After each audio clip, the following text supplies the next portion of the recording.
And we're live, back with another Boxing Squared live stream for another week, Friday night, New Zealand time, 9:30. Wherever you are in the world, welcome, thank you for joining me. And if you're listening on the archive, on the replay, thank you for tuning in and joining me. A number of topics that I wanted to discuss in this week's live stream. So I'll just run through a couple of quick notes that I've made, things that we will talk about. Obviously, get your comments as well in the chat. So Chisora Price this weekend, the most high-profile heavyweight fight for the weekend. I'll get to some Patreon questions. The whole Dillian Whyte situation, if he clears UCAD, WBC has put down the mandatory for February 2021. Bit of a hot button issue by the look of it. Joshua's sparring partners, 5 are now known. Avika Bakurin fails a test for Joe Joyce a year ago, gets the book thrown at him by UCAD, 4-year ban. A number of fights on the horizon. Zhili Zhang, Sergey Kuzmin, they will be fighting at the end of November in Monaco. Also Hughie Fury on the card. We'll quickly canvass that. Oscar Rivas being courted by Top Rank in Matchroom. Kubrat Pulev back against Rydell Booker. Another fight this weekend, probably the second most high-profile fight, Frank Sanchez-Foray versus Jack Mulawai. Manuel Cha willing to face top 5 opponents, so he says. And also the WBC doubles down on its 2-year ban for boxers if they compete at Tokyo in 2020. So thank you for joining me. Welcome along. We've got Adam Fahey in the chat.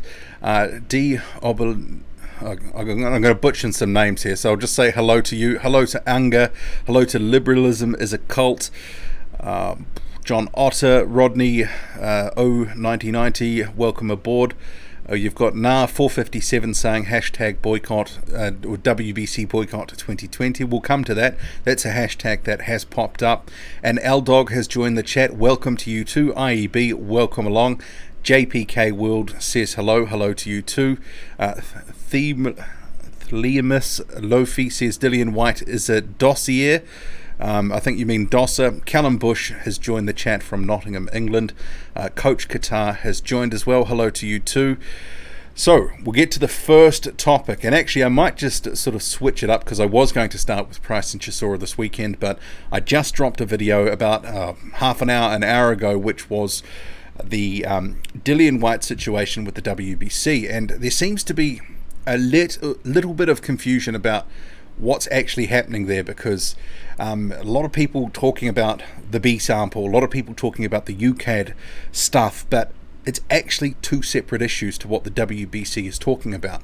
So the WBC has made a ruling in saying if Whyte is cleared, so it's on the proviso that Whyte's cleared his whole UCAD situation and gets past it, 100% through it, and no case to answer sort of thing.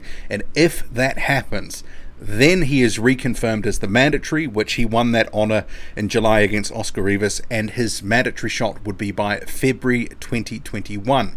So you've got to separate those 2 issues out. It's nothing to do with the current process with UCAD. It's post that. If he clears that and get over that hurdle, prove his innocence or whatever, if the WBC is satisfied by whatever is presented by UCAD in public, by Whyte and his team to the WBC, then the mandatory position he would get back, and that would have a shot for February 2021 at the latest. So obviously this is a bit of a hot button issue at the moment for a number of reasons, because obviously the whole UCAD situation, we don't know where that's at, we don't know when that's coming to a conclusion. It's UCAD after all. I'll come later to a case with Avika Bakurin, because clearly that one dragged on for the best part of 16 months before a resolution which saw Bakurin banned for 4 years. And on the other side of the coin, because remembering Dillian Whyte has plugged away at the WBC for some considerable time. He's been the number 1 rated contender for 3.5 years. So he was first made the number 1 contender in November 2017. It's now the end of 2019, and by the time he would get the fight, it's just over 2 years at the moment, but it would be 3.5 years by the time of a 2021 fight. So just correcting myself there. But it's been a number 1 contender in the WBC at the top of the rankings for a long time. And let's not confuse things. Number 1 rated contender is not the mandatory. I've seen all sorts of people saying he's been mandatory for, 700 days or whatever. He picked up the mandatory spot in July. That's when he picked it up, and then obviously a few days later, this whole UCAD situation arose, and he was subsequently, that honour was suspended by the WBC. So I see the chat is a lot of comments here starting to come in. So Sean has joined the chat here. He'll be dipping in and out, he says, while at work. Thank you for joining us. Callum Bush says, the dossier on the dosser. Well, certainly with this whole White situation with UCAD, we need a thick dossier just to work out what is actually what, if in fact we'll ever get the full facts. Doesn't seem like it's going to come in a timely manner. But there certainly is divergent views about this White situation, and so I just wanted to clear up the whole thing with UCAD. That process is different to the WBC thing, because the WBC has rules on the basis if he clears that whole process and comes out of it, smelling like roses effectively, then he gets the mandatory back, and then it's 2021. And the other side of the coin, which I sort of trailed off on, is you can certainly make a case that Dillian Whyte has had other opportunities. There is times when he could have fought other routes, fought eliminators, but he chose not to. He chose to go for money fights, and that's basically, when you boil it down, it's what he did against Lucas Brown, Joseph Parker, and then Derek Chisora. He could have had other fights against other contenders, other eliminators he was ordered to fight, Luis Ortiz, for example, Kubrat Pulev, and obviously he was given a voluntary shot against Anthony Joshua, turned it down, saying he knew his own worth and he was going to be doing his own thing. He knew what he should be getting, and he wasn't happy with the offer. Somewhere around $5 million we're led to believe. So you can sort of say he's a glutton for punishment for sticking with the WBC and expecting to get the title shot against Deontay Wilder or whoever held the belt, when there were other avenues that he could have gone down or got a direct shot at 3 titles earlier this year. Anyway, drop some comments here. Let me know what you make of this ruling by the WBC. And as someone just pointed out, Unga says, triple jab that like button. Yes, please. We've got 24 in the chat at the moment. If you can hit the like button, that would be much appreciated. I'm not actually sure what happens with these live streams, in a sense that I don't think, if you don't get notifications, I don't think it actually comes to your inbox or your actual, when you come into YouTube, I don't think it shows up. So if you have notifications on, you're probably more than likely getting an alert that the stream has gone live. But a number of people have been talking to me saying that they didn't realize that I was doing live streams, or it was a regular thing, because they haven't seen anything in YouTube. I don't know, maybe I've been shadow banned by YouTube for live streams, who knows. Okay, so Adam Fahey says, in my opinion, White will be served a backdated ban to mean no legal action, as UCAD can't afford that. Then 6 months out will be his ban. I guess in that sort of instance, you could maybe ask a case that, or ask, is that actually, if he's given a ban, does that give weight to the WBC to go, hang on, well, you have found to have cheated, you had something in your system, you're gone. We're not going to honour the mandatory because you have been found to have been using performance-enhancing drugs. And this is the position that Dillian Whyte is now in, and we only have limited information on this. At the moment, we don't really know what has been going on in terms of all the information and what happened where and when and by who, etc., except to say that we know that there was allegedly a failed test, but he had other testing by VADA that cleared him for any performance-enhancing drugs. But that's why they do random testing, because they, if they did all the testing on the same day or a certain day within camps and etc., people would plan around it. So random, anytime, anywhere. This is the UCAD testing that allegedly on June 17th picked up something in a Dillian Whyte sample. So D. Obenuli says White need a refund from the WBC and go to the other sanctioning bodies. Well, that's the argument. He could have actually done that already. I mean, the writing was on the wall with the Kubrat Pulev final eliminator. Would you have picked Kubrat Pulev to beat Dillian Whyte, I think there would have been a good case to say that that was a pretty even contest, if not towards Dillian Whyte. But the thing that has to be sort of noted with Whyte's career, and I sort of alluded to early, a lot of the recent fights have been geared towards making money. It is the Dillian Whyte pay-per-view business. You know, he had fights against Joseph Parker and Derek Chisora. They were on pay-per-view. It was about making the most money. And that's arguably why some other fights against Dominic Breazeale and Luis Ortiz, because they were in the mix to fight Dillian Whyte potentially at the end of 2018. And I think people forget this, that he has had opportunities and he has actually decided to walk away from them for the sake of money. And I guess when you can sort of say that the mandatory, his shot, if he clears UCAD, is the 2021, well, some of it is potentially down to, you know, him not taking other routes, but at the same time, the WBC forcing it out for such a length of time basically gives whoever holds the belt a huge amount of time to do whatever they want to do. And in the case of Deontay Wilder, the current champ since 2015, if he wants to face Fury, beats him, he could have a rematch with Tyson Fury in mid-2020, and then he could have another fight at the back end of the year. I mean, that depends if he wins these fights, of course. Who knows? He may not beat Luis Ortiz later this year. Next month, actually. That's creeping up fast. Less than a month away. But yeah, it sort of is a bit a murky situation. There certainly is a lot of sides to the story, but separating them out in terms of the UCAD stuff is not related to the WBC stuff specifically. It's kind of, if he clears that, then he gets the mandatory back, and then his shot would have to be by February 2021. Okay, that was a bit of a mouthful. I might just have a quick drink.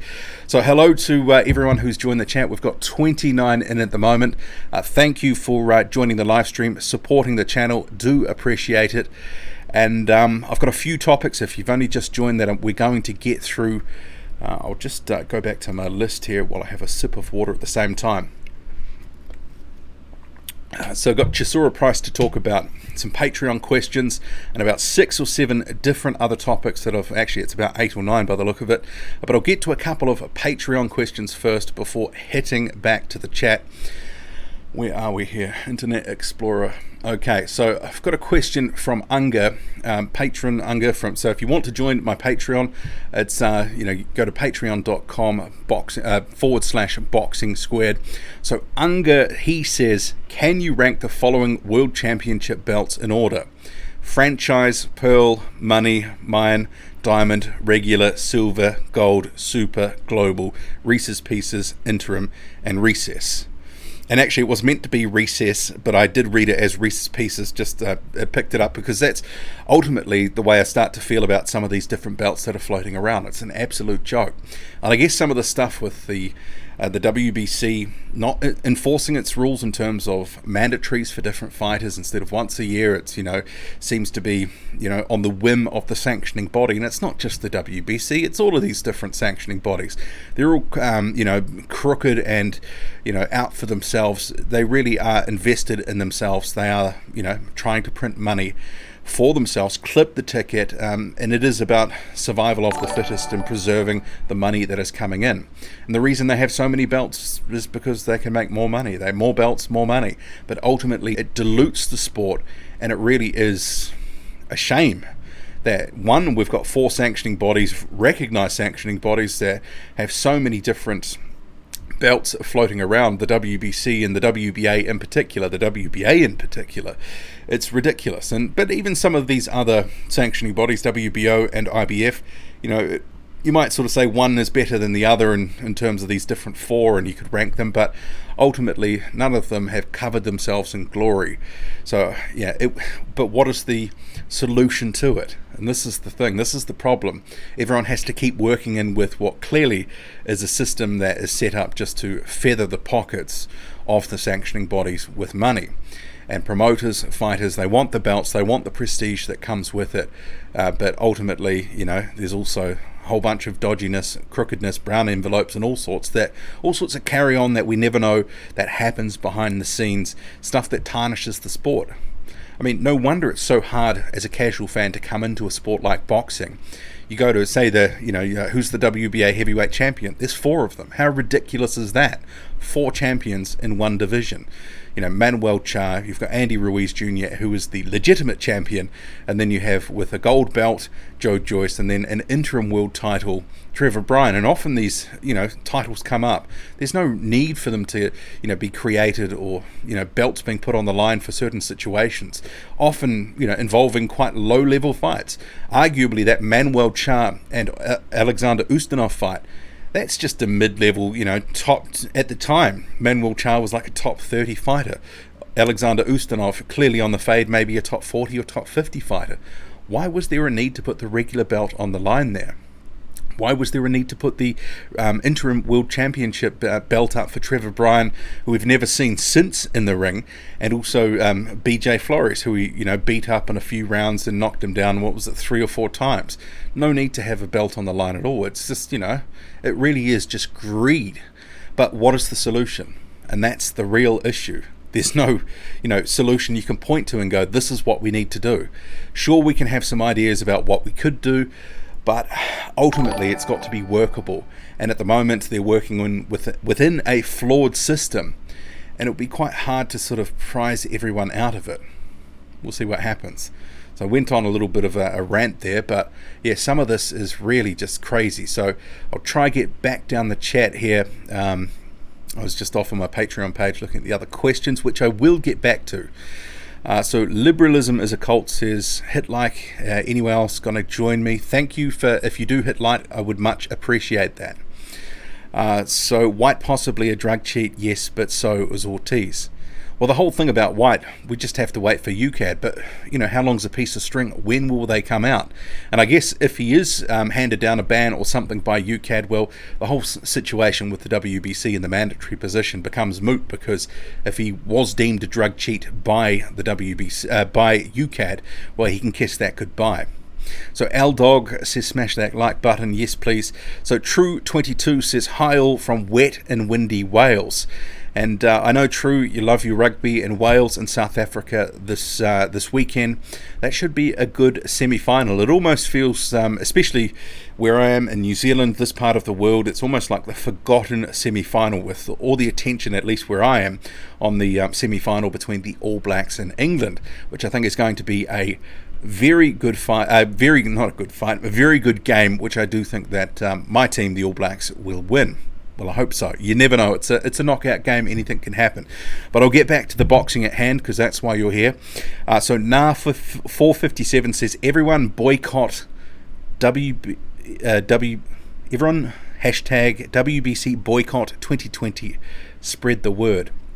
And I was sort of thinking about this, and I might even do something for my Patreon.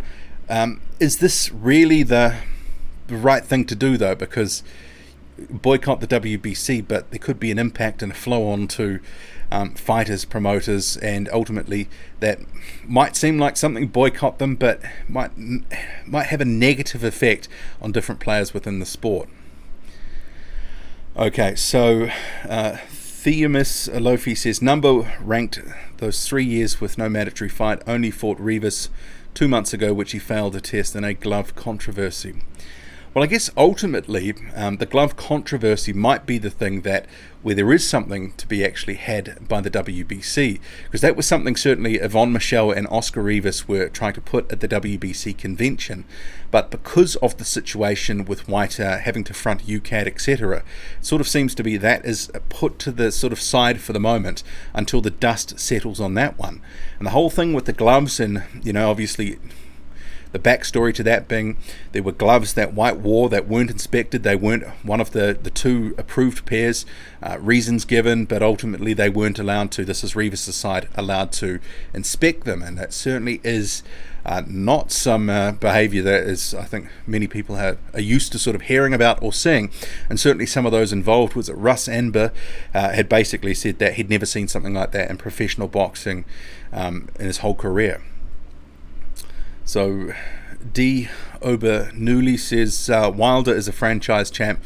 Not yet. He is just the WBC champion. But if he beats Tyson Fury, or if he can get unified, it's probably a tag that will be sort of handed down to him.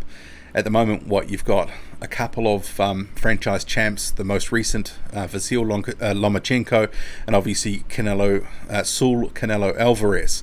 So I think Deontay Wilder would need to actually unify to actually get that tag. So True 2022 says White is a mandatory bell.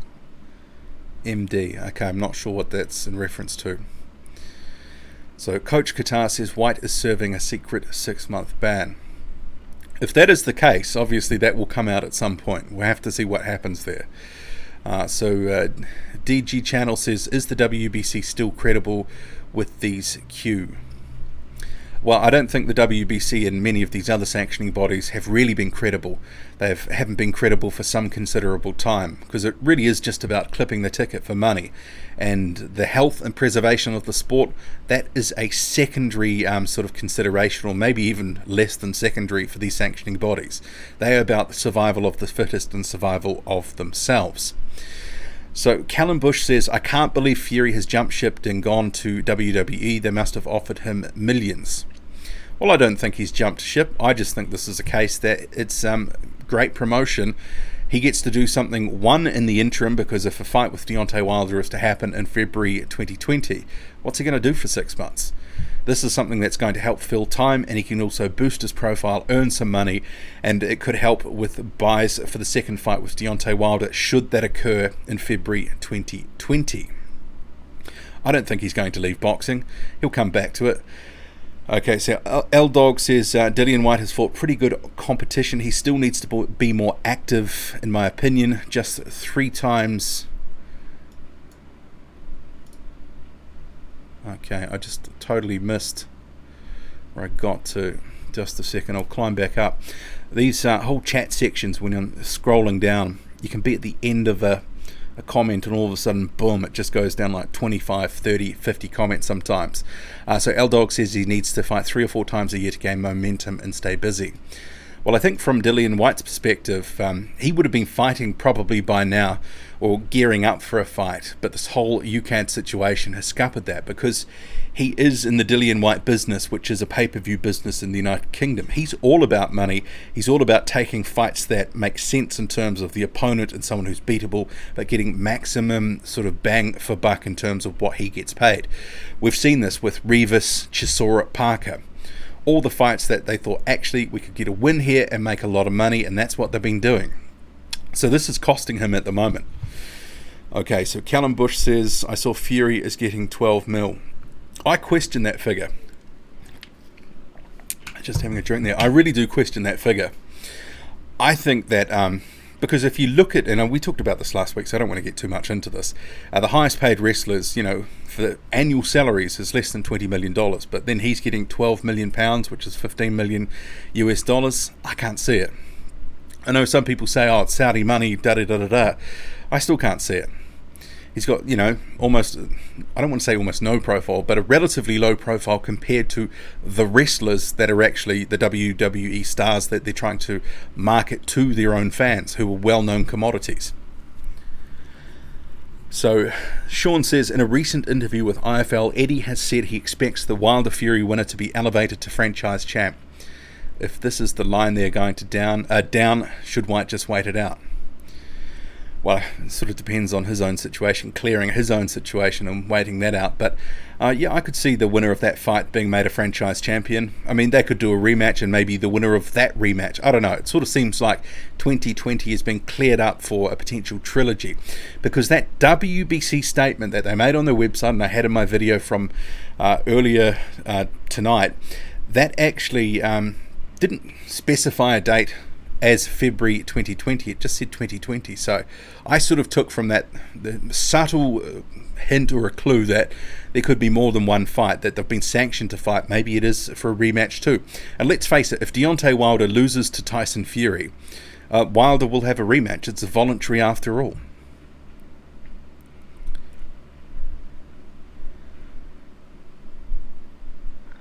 So Callum Bush says, liberalism is a cult. Is Ben Davison training him for WWE? Did you see that clip?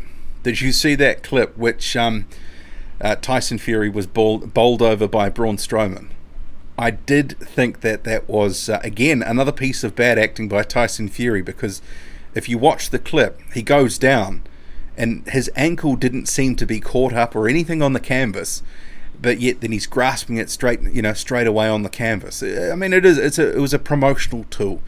And for someone did leave me a couple of messages on Twitter saying, do you think Frank Warren's worst fears have been realised? And I said, what, of imaginary injuries? Yes, because it was certainly an imaginary injury. Okay, so just scrolling down here. So Adam Fahey says 34 have liked. That's the stream. So if you are watching the stream, we've got 49 in the chat here. Thank you for joining me. Weekly Friday Boxing Squared live stream. Please hit that like button if you do like the content.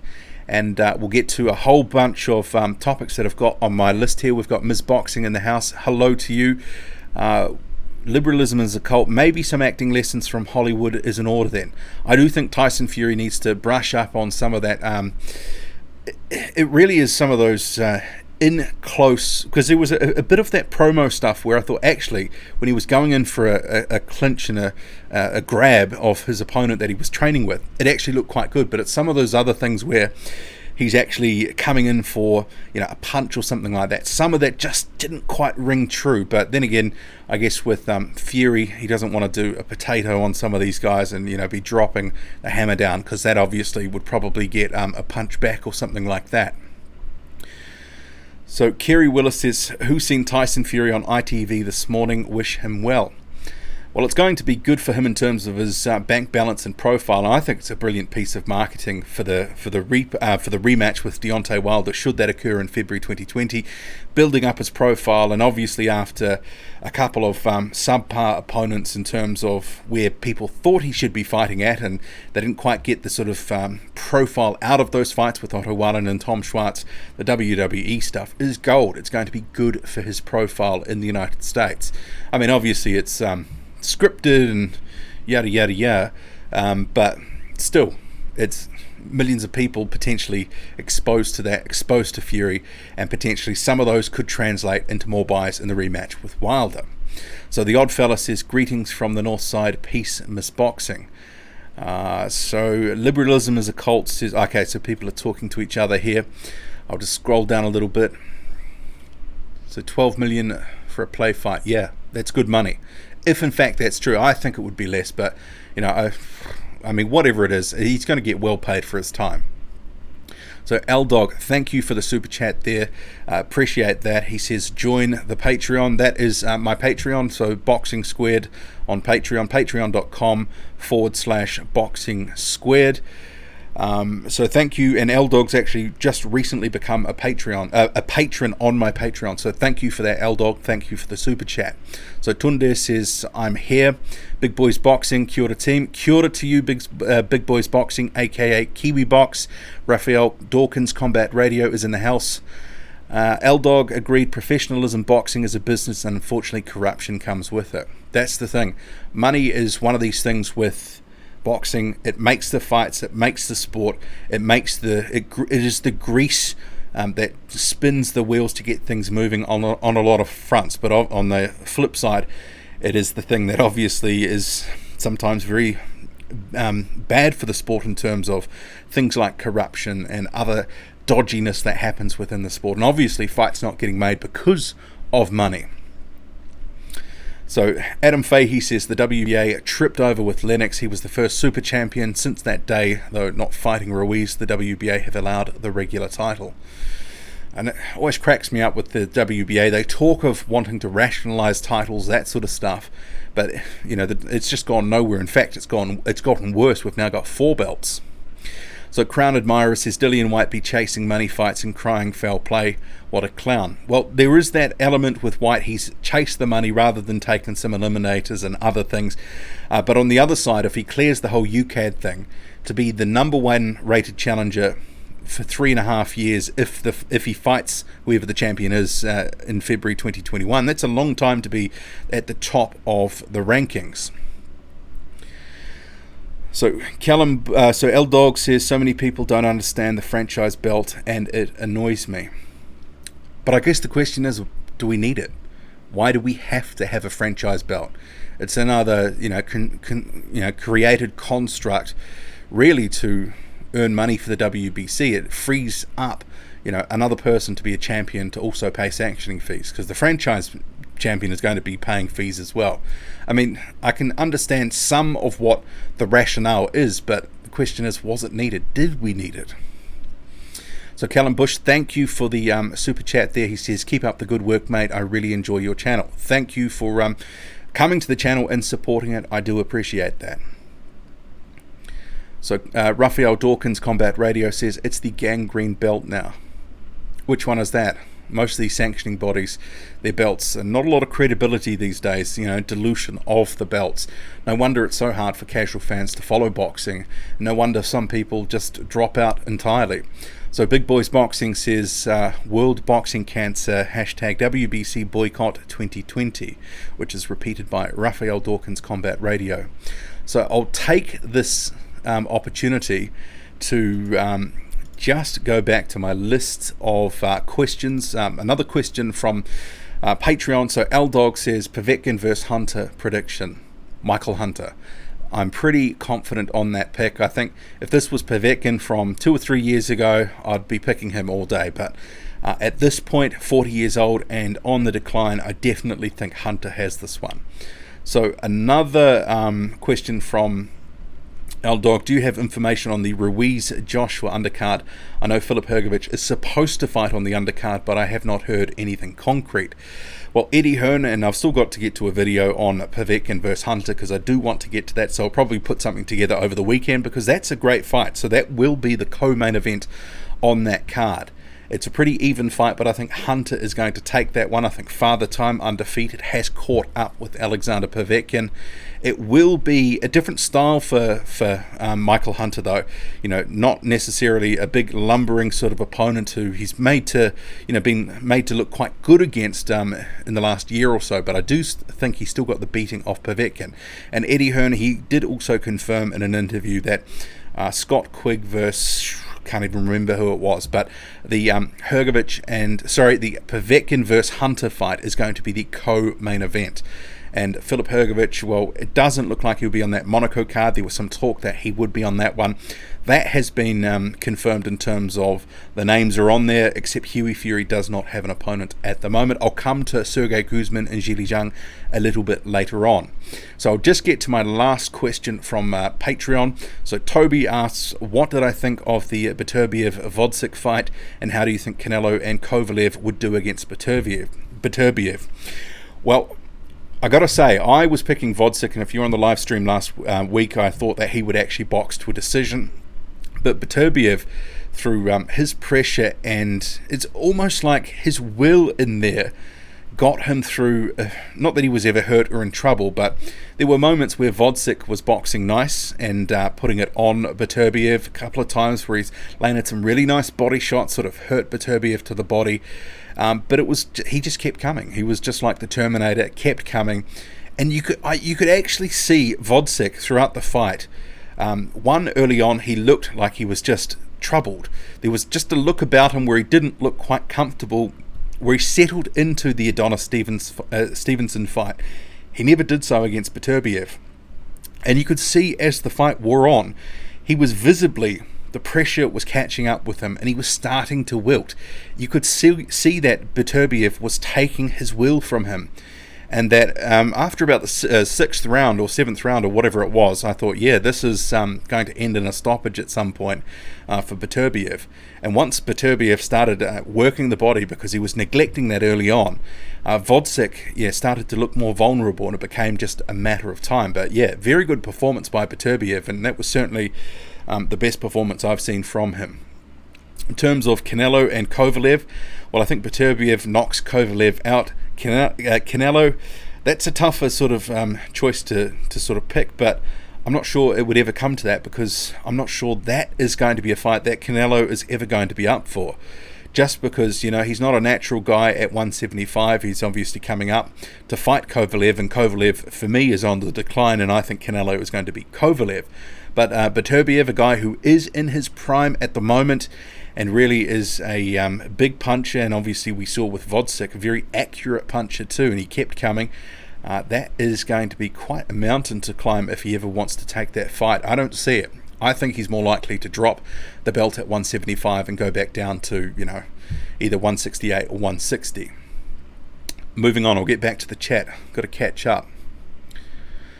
Okay, so Crown Admirer says, this is Chisora's favourite channel. Nobody cares about the little guys anymore. The heavyweights are back. Ha ha ha. Oh, Derek Chisora. We'll get to that fight, actually, because that's been something that I had at the top of my list. So David Price and Derek Chisora. What do you make of this fight this weekend? It's the most high-profile fight of the weekend. I'm picking Derek Chisora. I think that he can wear down and wear out David Price. But there is a part of me that sort of thinks, Artis Bilka, that win, it was a case of he made... Spilka is, to me, a shot fighter. He's fighting, actually, again this weekend as well. So was that a case of Derek Chisora put on a good performance against the shot fighter? And you could sort of ask that, maybe ask the question about Price as well. The whole situation with the Dave Allen fight, he just ended up beating up a guy who just wasn't on the same level technically, didn't allow him into the fight. And as soon as he felt comfortable in that fight, David Price didn't gas because he didn't feel under pressure. But I do think in this fight, Derek Chisora, it's a very different sort of kettle of fish to a Dave Allen.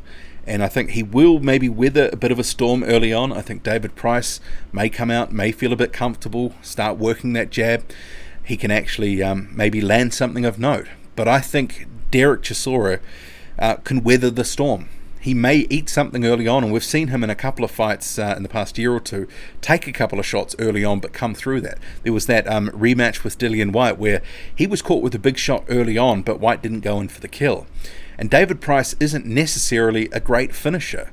So I know that sort of sounds weird to say, but he hasn't really finished guys off in emphatic fashion. I mean, when was the last time you can remember that happening? So if Derek Chisora can get through the first 4 or 5 rounds, I do think that his pressure will start to weigh on David Price, as we've seen before, and we may actually, start all thinking the whole, if David Price gets sparked out and badly, and Derek Chisora sort of said, there's no friends in the ring, I'm going to knock you out and badly, we might be thinking where for David Price next, which probably would be, you would imagine, 36, 37 years old now, probably retirement.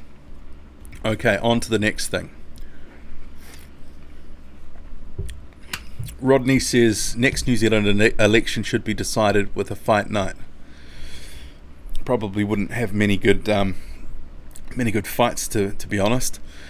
So L-Dog says haha to Rodney. Jadon says WBC belt is the best in boxing.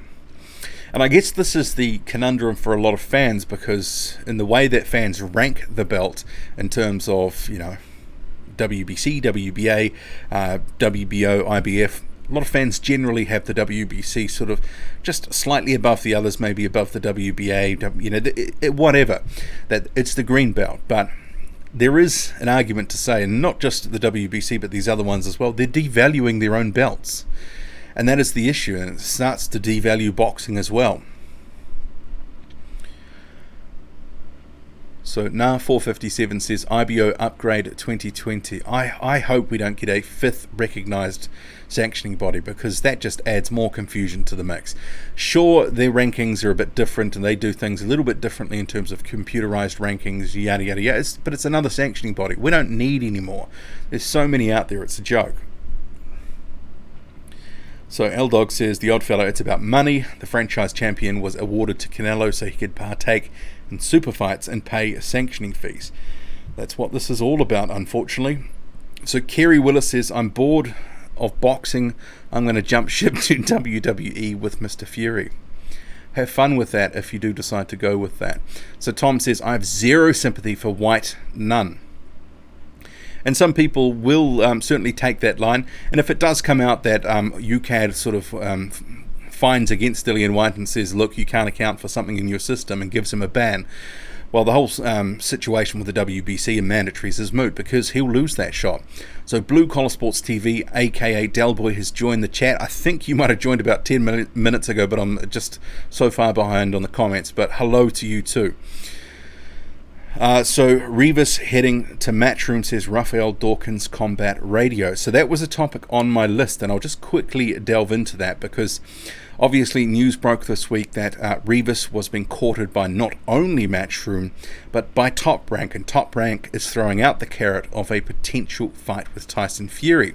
And obviously Rivas has been named as someone potentially before that could be a Fury opponent. Didn't come to pass, and obviously Fury ended up facing Tom Schwartz and then Otto Wallen, but that is the carrot that they're dangling there. But anything more than about 6 months out, and if they don't write that into his contract, I don't know if they could even guarantee that.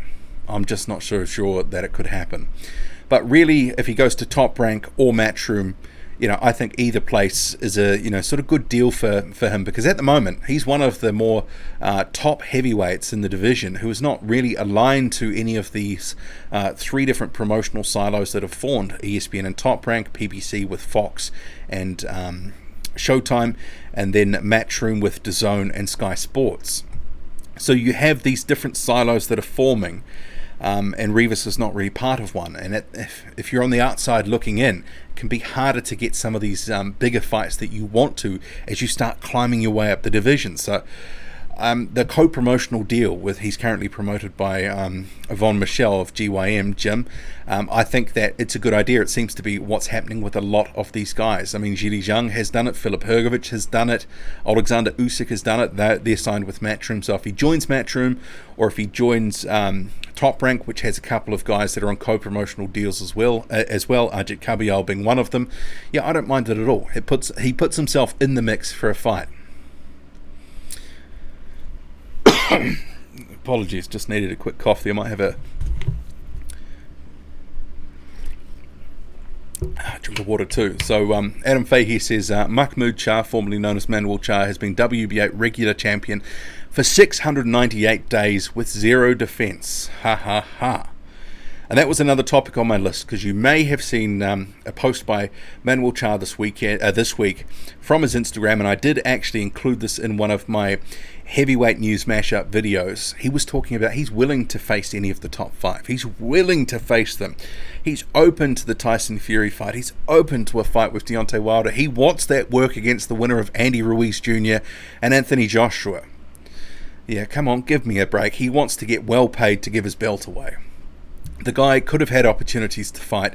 I mean, this whole thing with Don King and Trevor Bryan, that fight was that they were going to so-called unify, that fell over, but 2 years no fight. It's getting beyond a joke now.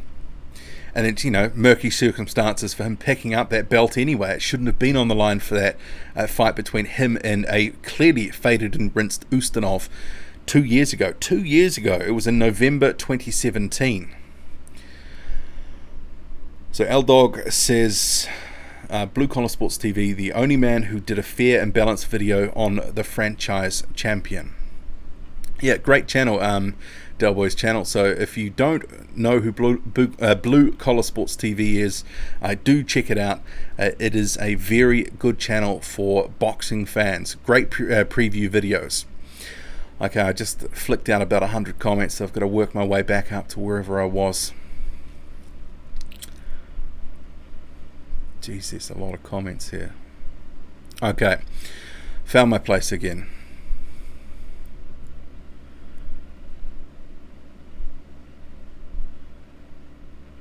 So JP says, do you think Rivas is on the AJ card as compensation for what went on against Dillian? I don't know. I mean, I'm still waiting for official confirmation that he's joined Matchroom, but he's been courted by Matchroom. He's been courted by Top Rank. Rivas, according to the Boxing Voice, told them that he was going to be on that Joshua card. But I guess the question is, against who? If he is going to join Matchroom, who are they going to put him against? Obviously, that card at the moment is looking a little thin. There's not much on it, but by the look of it, they're going to stack it up with some heavyweight fights, which obviously, for you and I as heavyweight fans, is great. But it remains to be seen if he is going to do that. But if he joins them and he's on that card, I don't necessarily think it'll be about whatever happened with White, because still through, whatever process happens with UCAD, once that's all done and dusted, I mean, we're just seeing at the WBC convention, they wanted White suspended or punished, and they wanted to be number one in the WBC rankings, and they wanted White out. So even if he is joining Matchroom, I mean, obviously if that happened or has happened, conversations about to sign a deal, there's no love lost between different heavyweights, especially where there's circumstances like that glove incident from the White fight, let alone all the other stuff with the alleged failed test and all that sort of thing. So L-Dog says, what I don't understand is people who think Lomachenko is ducking Devin Haney. Of course, Lomachenko is going to accept what is a superior title. Yeah, I mean, I can't blame the fighters themselves if the franchise champion, belt is created and they're elevated to it, because that's actually a really, really good honour for them. And the fact that there's only two champions that have been elevated to franchise status says that, Vasyl Lomachenko is a hell of a fighter. So going back to the comments here, I must be about 10 minutes behind, so apologies for that if you've written something and I haven't caught up to it. So we've got 56 in the chat. Thank you for joining me here on a Friday. It's 10 my time, Friday night, wherever you are in the world. Hope you're having a good day. Thank you for supporting the channel. So Ms. Boxing says, is this franchise belt forced upon a fighter, or is it an option? If I understand correctly, they are not required to have a mandatory. Is that fair? Well, that is one of the perks of being the franchise champion. Effectively, you're a free agent. You can go around doing what you want. And that does remove the obligations of mandatories. So if you're the franchise champion, it's great for you because you have a lot of room to maneuver. You don't have to worry about these mandatories. And I think we've already seen Canelo, jumping up to, fight Sergey Kovalev. And obviously, if he wasn't the franchise champion, maybe mandatory considerations would have come into play and he would be forced to face someone we didn't want to see. So, I mean, I guess that's the upside of that. We're not going to see him for these franchise champions face subpar mandatory challenges. And I know that sounds awful, and some guys work really hard to get into positions to be the mandatory challenger, but sometimes you just don't want to see those fights. And if guys are only fighting 1 or 2 times a year and you see them against a so-called subpar mandatory, you basically lost the year for that fighter in a sense. So Crown Admirer says, how serious is this boycott a WBC movement, as if boxing runs on hardcore boxing fans? I think there'll be some outrage for a few days, but I don't know if it can have legs. And as I was alluding to earlier, if people start boycotting the WBC, they're boycotting fighters, potentially costing money for not just the WBC, but for fighters in their livelihoods. I don't know. Maybe it's an ill thought out movement. I don't know. But certainly I think there needs to be something needs to happen at some point. I mean, maybe we're just going to keep grifting on for a little while in terms of the way things are with sanctioning bodies and the crooked systems in which, the whole of boxing operates in. But at some point, something's got to change, right? Okay, so Adam Fahey says, can see Rivas signing a multi-fight deal with Matchroom, for the first fight being Welcome to Matchroom on December 7th, or the Jacobs card. Yeah, I think the first fight, it may end up resembling something like a showcase fight for Rivas, whoever he signs with, even Top Rank. But if he signs with either, there are certainly lots of matchups that he could take part in 2020 that I think we'd all like to see. So Unga says Canelo and Loma are franchise champs, so they can move around divisions for big fights, and WBC can still collect. Yeah, that's effectively what I said. And Unga puts the key point at the end there. WBC still collect.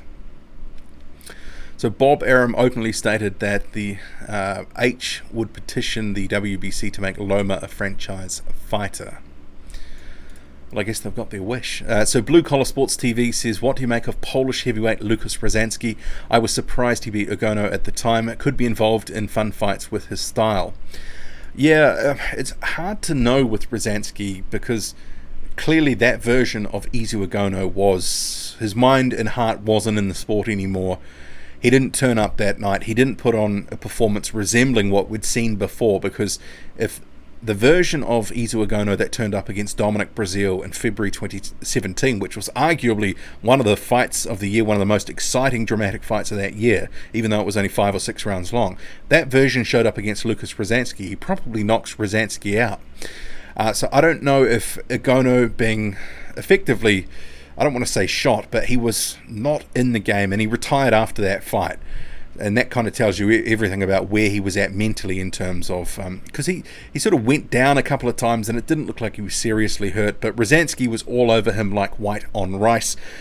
He could certainly be involved in some fun fights, but I think some bigger, skillful heavyweights, I do think they could probably handle him handily enough. So Ruben says, how many fans you think Fury will gain from WWE? It seems that almost every boxing fan was a WWE fan at one point in time, and the entertainment side is a lot similar from both sides.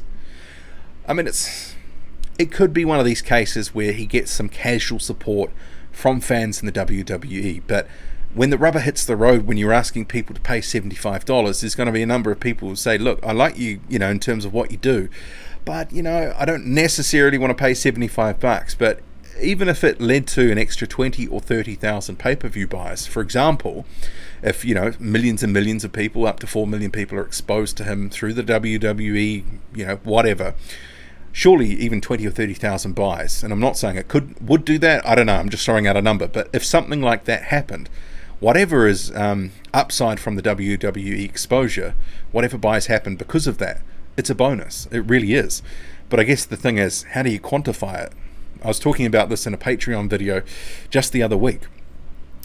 Because you don't know where all your buys are going to come through.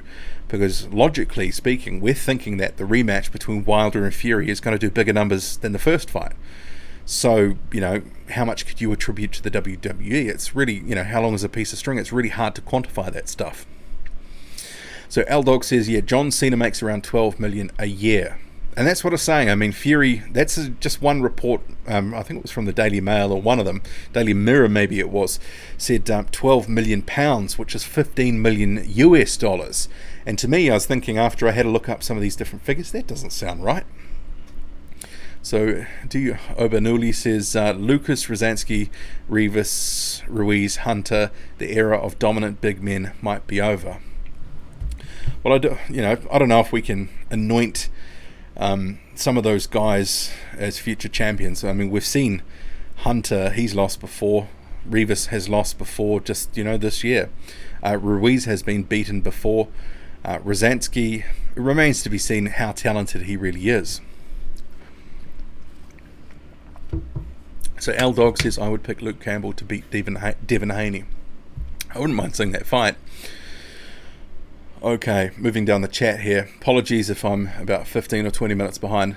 So we've been going for 52 minutes. I always say about an hour 15, but it sort of peels past an hour and a half. So we'll see where we get to. But if I can catch up, I will certainly try. And we've got a couple of other topics, and actually I might dip to one next. So I wanted to just touch on Ivica Bikurin.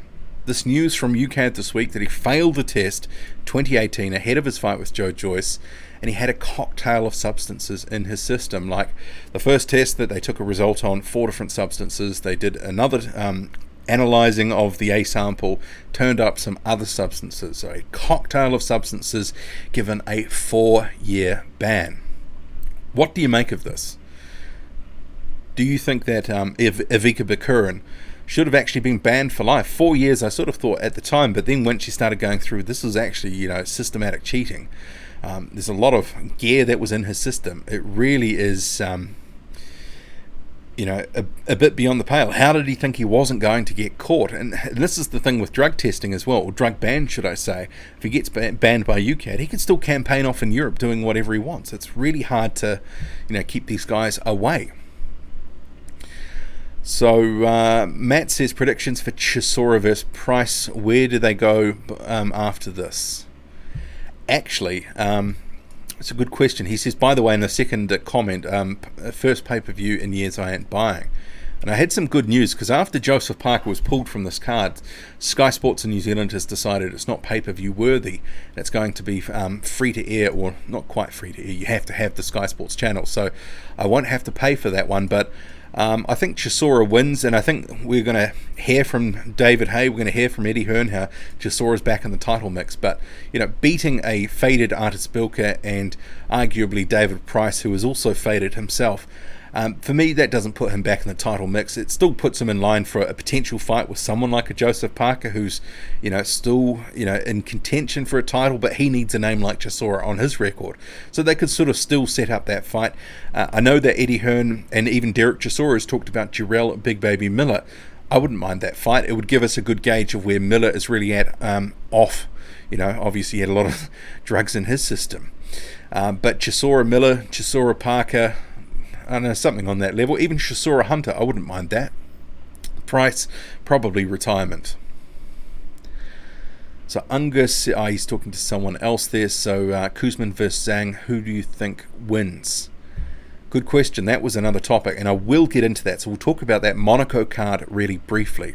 So we've got Hughie Fury on the card. He's facing TBC at this point. Zhang and Sergey Kuzman due to square off. It kind of, I mean, I think we've seen enough of Sergey Kuzman now to realize he kind of is what he is at this point in his career. And I think the early optimism that he was going to be maybe a force, or maybe not a force, but a factor in the heavyweight division, he'd at least be in the conversation for some good fights and putting on some good performances. I'm just not so sure that, you know, I think maybe his level was sort of somewhere between top 20 and top 30. He has not impressed in his recent fights, and he was dominated by Michael Hunter. But obviously, Zhili Zhang, who's been out of the ring for over a year now, he's 36 years old. He's a southpaw. He's going to be the bigger guy in there. I don't know. I mean, this is quite an evenly matched fight.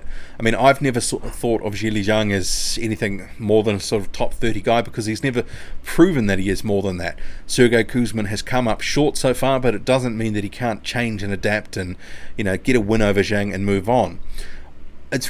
Yeah, I'm sort of leaning towards Zhili Zhang, but then at the same time, Zhang is, you know, not terribly quick. Sergey Kuzman, with his come-forward style, he might just be able to catch up with Zhang and sort of put his lights out. He does carry power, but obviously, if you take that away from him, sometimes he can look bang average, as he did against Michael Hunter. And even in the fight against David Price, didn't look great shakes in that. He's the only real good fight or performance he's had in the past year or so was against Laron Mitchell. It wasn't televised, and he knocked him down about half a dozen times. So Will Magic Man has joined the chat. He says, salute Boxing Squared, and all in the chat. Happy Squared Friday, everyone. So thank you for joining the chat, Will, and thank you for the salutations. So D. Obananuli says WBC to announce Braun Strowman as their number 4 ranked heavyweight later today. Is boxing. Nothing would ever surprise me. So Adam Fahey, in relation to the question that was about Kuzman and Zhang, says Kuzman's last outing have Zhang via UD. Okay, so just on that, so on that same card, we have Hughie Fury. Who do you think he should be fighting there? I mean, there's been some talk that maybe Martin Bakole would, after that win over Kevin Johnson, that was at short notice. He was added to the card about a week ago. It wasn't Gabriel Nguema. He pulled out. Kevin Johnson stands in. Bakole goes in there, gets the job done, clinical finish, becomes one of the only fighters to stop Johnson in his career. He's looked savaging and menacing in some of these fights that he's had. Who should Fury be facing? Should it be Martin Bakole, or is that just too much danger for Hughie Fury? Or is Hughie Fury going to run a guy like Martin Bakole ragged around the ring, sort of popping out the jab, flicking it around, making Bakole miss as Michael Hunter made him miss? But as someone said recently in the video, Hughie Fury wants to be the fighter that Michael Hunter is, but just can't quite pull it off. And I know we've heard a lot from Fury, the Fury team in general, Peter Fury, his father and trainer, saying that we're going to see the best of Hughie Fury and that Hughie Fury can do X, and it's all about what he's not doing. But it needs to be about what he is doing, because what he is doing and has been doing is not working. There can only be so many excuses that you use about, And he's had a birthday recently, so, you know, the whole he's only 24 line, what's going to be, is that going to migrate to he's only 25? Whoever Fury's against, be interested to see what is he going to do in there, because I think we've seen as he's tried to change the way he fights and tried to be a bit more aggressive, and then he just sort of started that looping right hand and just fell in love with it. And he's tried to be a power puncher, but he doesn't quite have the pop that he needs to be knocking guys out. So on the strength of some of his recent performances, even against Povetkin, I don't think Hughie Fury looked that great. I mean, I just seen in the live chat someone saying that Hughie Fury could become a high-level gatekeeper, and that's what it could devolve to. So L-Dog says, what I find completely ironic is people in the LDBC say Lomachenko was handed the WBC belt, but Lomachenko had to fight an Olympic gold medalist while Haney didn't have to fight anyone. Yeah, but that's down to the sanctioning body, what's happened there. It's often hard to, you know, hold the fighter when some of these decisions are made. I mean, Devin Haney is a real talent. So Eddie Sassa says too many belts. Amen to that. So Themelis Lofi says Dana White is the Don King of MMA. Well, he's going to be coming in with his Zuffa boxing at some point, and he's going to create his own belt, and that's just what people will fight for. That's, you know, some of the news that's coming out of Dana White, that he's looking to bring that same model over to boxing, which I guess in the scheme of things, that might end up, if they can do it right, that might end up sending some of these sanctioning bodies, to the wall here. They might get a bit worried if he can build a bit of momentum in boxing and have a bit of scale to his operation. So UK Nelly says Chisora is lining himself up for a WBO shot at Usyk, and Price hopefully fights Joyce. Price fights Joyce. Or Joyce is going to be fighting Marco Huck next. Yeah, I think if Price loses, he might be done, especially if it's a bad knockout. Chisora, he's not going to fight. I mean, Usyk's people have already said their next fight is going to be for the title. They're not going to be offering Derek Chisora crumbs, a guy, you know, who's effectively a high-level gatekeeper of sorts with, 9 losses on his record. I think some people just need to, dial back some of the rhetoric about Derek Chisora at the moment on the back of, remembering it was, this time last year or, 10 months ago, whatever it was, lying on his back, knocked out by Dillian White. And all of a sudden, some people are talking about he's in the mix for a world title after knocking out Artis Bilka. And then obviously he's fighting David Price, and if he beats him, I'm looking at the opponents going, that doesn't set him up for a world title. I don't think Usyk's not going to give him a shot. Some of the rhetoric from Chisora is sort of spurring some of this on. I just don't see it. So Fletch says, please stop talking about Tyson. He's another joke of the sport. Well, he's not in the sport at the moment. He's in wrestling. But I do think that the WWE promotion, even how cringeworthy it is, he is going to be getting some good promotion for himself in the rematch with Wilder, should that happen.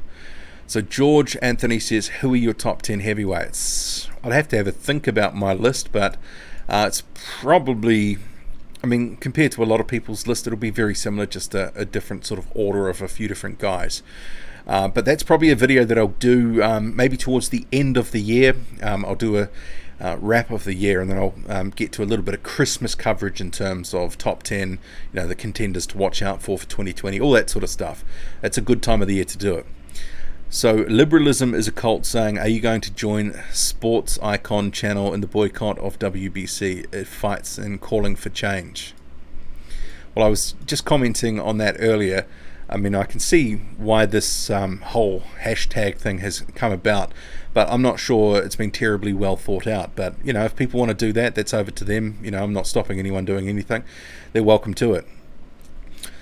So Theomilis Lofi says the fights could reject the franchise belt, so they're partly to blame. L-Dog says, at the odd fella, the LBDB, okay. IEB says, BS, what are your view on Tunde Ajayi's latest drama on Twitter with Umar, IFL Umar? Yeah, well, that sort of seemed to be a storm in a teacup that really got a lot of attention. We had, I think it was IFL Umar, correcting him, if I believe it was right, on a venue of a fight for Marvin Hagler. It was at Wembley Arena as opposed to somewhere else, the Royal Albert Hall, I think it was. And Tunde Ajayi didn't like that, blocked him. Yeah, that, I mean, seems a bit ridiculous. I don't know. He seems like a very unusual character, Tunde Ajayi. I think it was my buddy MBT Boxing who said on Twitter that once Anthony Yarde wins the title, that Tunde Ajayi will actually put on his profile that he is a world champion. And I kind of thought, yeah, that kind of seems like the sort of guy that he is, that he would take credit for someone else's win and basically revel in that. I mean, his methods obviously have been sort of criticised in the past year or two, the sort of slow building of Yarde and then culminating in several missed step-up fights to go straight for a title, almost winning but coming up short. Yeah, Ajayi, good luck to him. But I did think the whole thing with IFL Umar was a little bit ridiculous. So Eddie says, I think what boxing needs is one league, one belt, no crossover, all the alphabets are corrupt anyway, and everyone knows it. So that's the problem. Who looks after the league?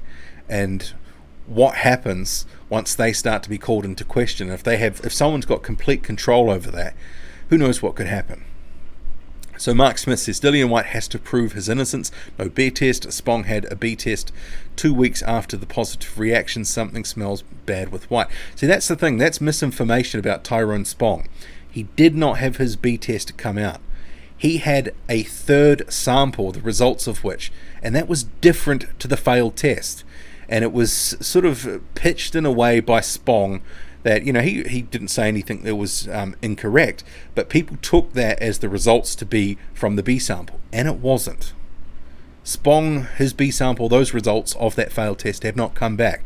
It was just like Whyte, who had other tests during his camp. There were other tests taken and results came back. So for Spong, he had some results come back, and he hasn't cleared the B sample. That is not based in fact at all.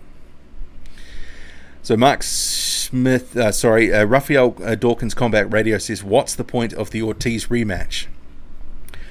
Well, it's not a terrible fight. Ortiz is still a top 10 heavyweight, but there's little demand that I can see for it. I don't mind the fight because in the scheme of things in 2019 about what's been served up by heavyweight fighters, it's actually a decent fight and one of the better ones that's been made. But I can't say that I'm totally amped for it because obviously we've been there, done that, got the postcard. So I think some of that may be reflected in the pay-per-view numbers out of the United States. Okay, so just scrolling down here, there's a lot of in-between chat here with everyone.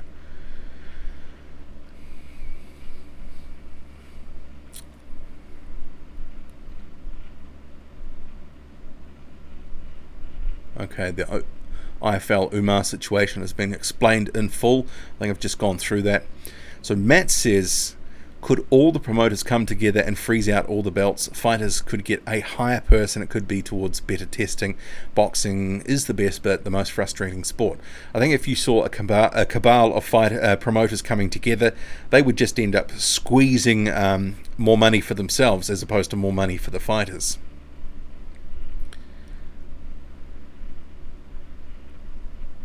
So so Blue Collar Sports TV, Beterbiev is extremely strong.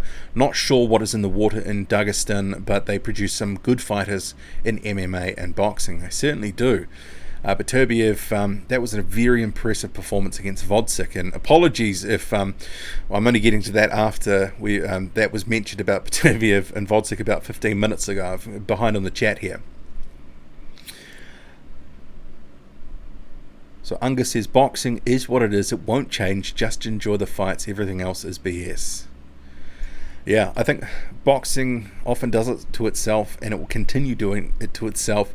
Things will change around the margins, but ultimately what's there at the moment will continue to be the structure until something completely disrupts it.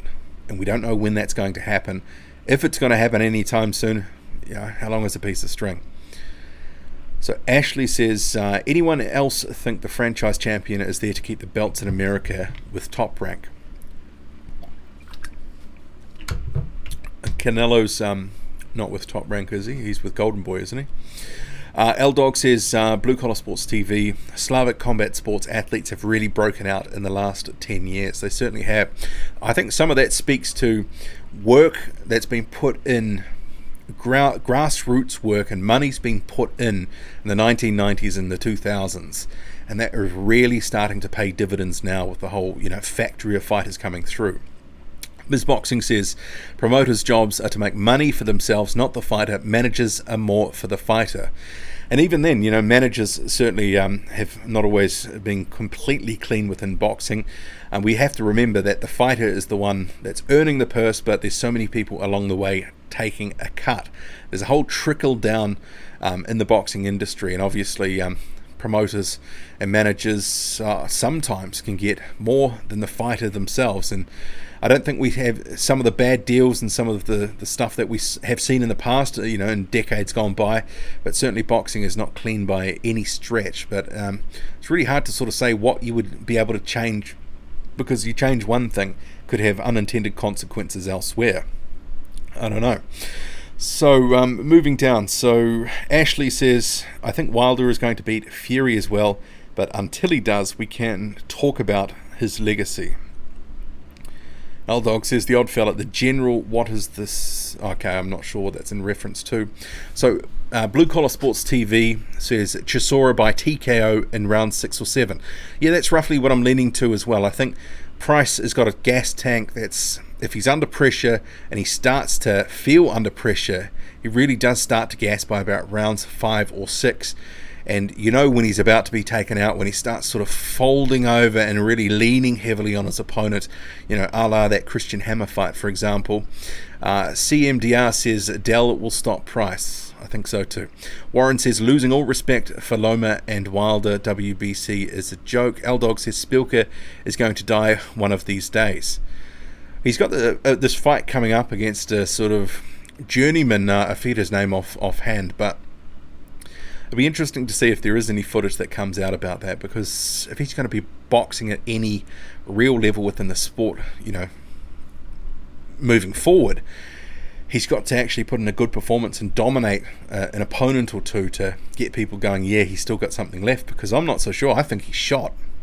So I'll just get back to another topic on my list. We've covered quite a few of them. Kubrat Pulev and Rydell Booker. What do you make of this fight?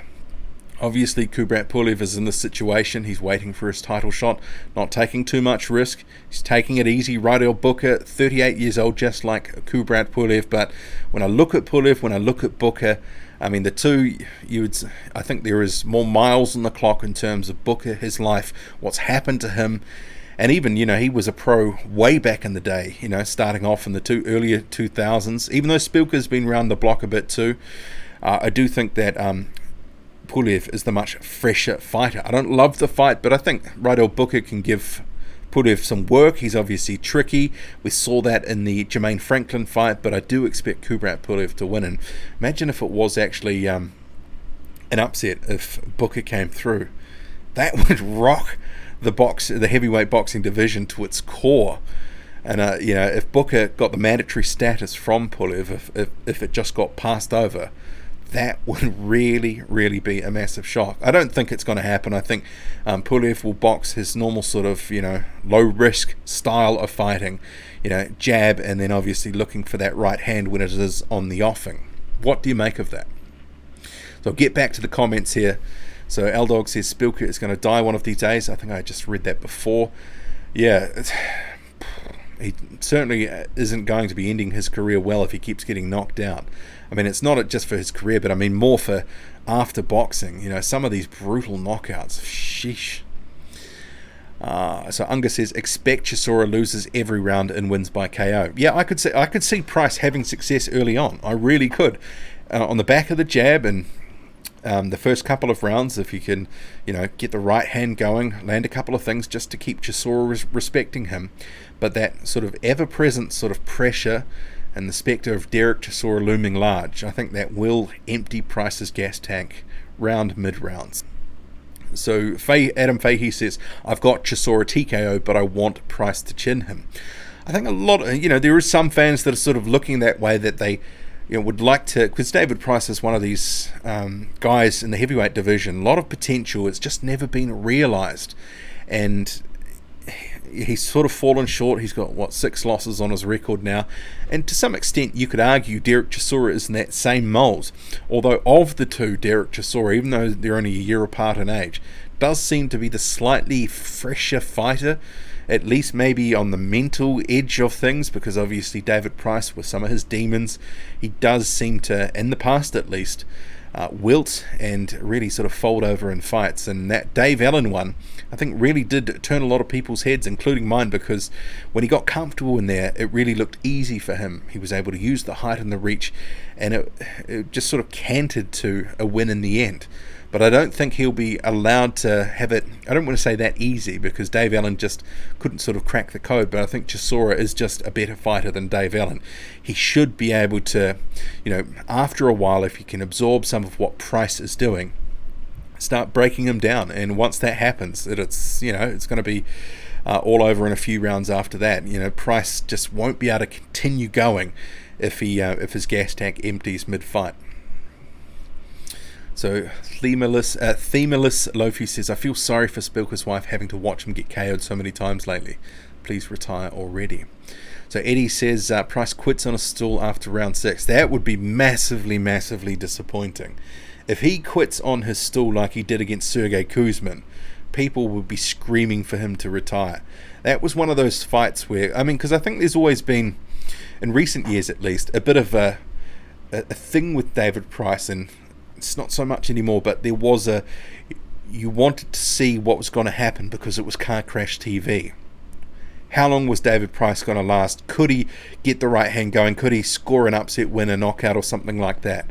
But now after, that Sergey Kuzmin fight, I was just like, man, that was a really sour taste in my mouth. And if he did that in this fight, I would hope he would retire if he sort of pulled out after 6 rounds. Yeah, I hope not. I hope he doesn't do that, because that, again, would take some more steam out of the sort of profile and the sort of hype that had been building up. And at least, fans don't appreciate guys when they just retire in their stall, especially if they look like they can go. If he was really in trouble, had been battered and bruised, I could understand it. But if it was another Sergey Kuzmin a la, well, my right arm's a little bit sore, I've got a bit of an injury, I came into the fight carrying the injury, I don't think fans would look favourably on that one. So Unga says, Adam, I want Okoli, Chisora, Taylor, all to be sparked. So Will Magic Man says, I'm in the camp that wants to see Price win. I think a lot of people feel that way, that they'd like to see Price do well. That whole win over Dave Allen, bit of a feel-good factor there. It felt like he'd come over some of these demons that he had, and maybe something had gone his way, but I think the confidence could be short-lived. So True 2022 says Price KOs Chisora, easy money. Now that is a big call from True. Price KOs himself when his hand slips on the rope getting into the ring, says Themalus Lofi. So CMDR says, not an Okoli fan. Yeah, I can't say that I'm looking forward to, some of those fights in the last year or two with Lawrence Okoli. Oh man, I just never want to see him fight again, even though, there's been 1 or 2 performances since then and he's looked okay, and he hasn't been doing his, holding routine. It really did wreck some cards. His, it sort of sucked the air out of a couple of venues on those cards that he was fighting on. So L-Dog says, Spilker surely should not be allowed to fight again. Force Ghost Fabio, everyone is ducked by Frezakendo. Right. Unga says, anyone watch George Arias fight versus Hernandez today? No, I missed that one, unfortunately. Will Magic Man says, Price got that power. Can he land? We've heard about this much vaunted power from David Price, but how many times in recent years have we really seen it on display? Watcher says, do you really think Wilder is scared of White? It's a narrative people tend to bring up. I don't necessarily think it's about him being scared of White. I think him and his people, his management, have certain things they're looking to do, and White's not in their plans. But the WBC, I mean, they're the sanctioning body. It's up to them what happens. I mean, they don't have to let Wilder and his team have his way. But at the moment, they seem content doing so. They've given Wilder a lot of leverage in his career to, go off and do different bits and pieces. In terms of, lots of voluntaries, there haven't always been mandatories every year. But at the end of the day, it's up to the WBC to uphold the rules and regulations. The fighters in their camps if you give them an inch, they'll take a mile. So I don't blame Wilder or his people at all for that fight not having happened. I mean, a lot of the comments that get made about fight Ortiz and fight I mean, some of that is just talking in hot air and that sort of stuff. Yeah, I think if that fight was going to happen and White has the everything cleared with UCAD and Wilder has beaten whoever he beats in 2020 and still has the belt, well, the fight could happen. But at this point, I'm not sure it's ever going to happen. I mean, some of these things, these fights that we're looking out for years and years and years, it kind of just feels like they'll just never get there, right? Okay, so Liam says IBF holds the most credibility these days, in my opinion. Yeah, but sometimes that credibility is only sort of scratched below the surface. They're just like the others. So AZ says WBC belt is meaningless. It's corrupted. IBF is the only one that matters. Eddie says all bodies are corrupt. Yeah, to some extent they are. L-Dog, Wilder is not scared of anyone. Yeah, I don't believe he is. I mean, it's heavyweight boxing. I mean, these guys, they play up some of these elements and, to get fans and, rivalries going and other bits and pieces. If the fight comes up, I think, Deontay Wilder likes that fight. He said as much. White likes that fight. But a lot of these other situations with White, in terms of his career, he's gone after other fights. There's extenuating circumstances, with this whole case and his career and what he's done. I mean, he could have had the IBF shot with Kubrat Pulev, could have been waiting on a title shot now. He could have had that shot with Anthony Joshua. I mean, a lot of these decisions about what happens with these different boxers is based on money and, associated elements with that. So, I'm not going to be completely crying for Dillian White saying, he's been done over here, because he's had his opportunities. But I do think it was a bit harsh. So and like I said at the start of the live stream, have to separate these issues out. The whole UCAD situation is different to this WBC situation. They are saying if he's cleared, then he's the mandatory again and he'll get a shot by February 2021. That's different to what's going on with UCAD. That's its own process. So there's no guarantees he gets cleared, but we'll have to see what happens. But, there's been opportunities for White to do things elsewhere, and he'll continue to do so. He has been... so I see here, New Zealand, Hua says, has been ranked number 1 for over a year for WBC. Actually, he's been ranked since number 1 since November 2017, as I was outlining earlier. But there's been other things that have got in the way. As I was mentioning, Dominic Breazeale's final eliminator, which was on the November 4th card against Eric Molina, that was deemed a final eliminator. That's why he got the mandatory, and that's why White was also waiting for so long, because he wasn't the mandatory even though he was number 1. Okay, I'll just clip down here the comments. Sorry about that, lost my place again. I'll just have to pick it up. There's a lot of comments here. A lot of comments. Jeez, where are we? So we've got 56 in the chat. So thank you one and all for joining the live stream. If I can ever find my place where I was in the comments, I can see a lot of comments about stuff I haven't got to. So... geez, I must be about 200 comments behind. Okay, well, I'm going to flag this for a second and just get to a couple of my other topics. So the WBC has doubled down on its convention in Cancun, saying anyone who goes to Tokyo is going to get 2 years. So any pro that goes to the Olympics, 2-year ban from the WBC. What do you make of that? Do you think that is something that is fair?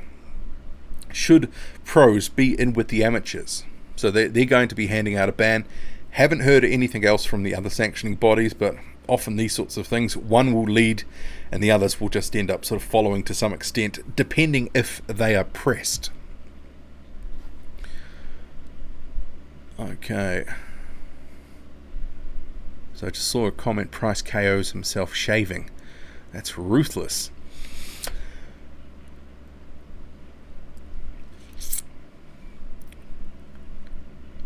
So Raphael Dawkins Combat Radio says Wilder don't like to fight Matchroom guys, and it looks like Rivas may be heading to Matchroom. Well, I certainly think that opponents for heavyweight title contenders, it's much easier making an in-house fight.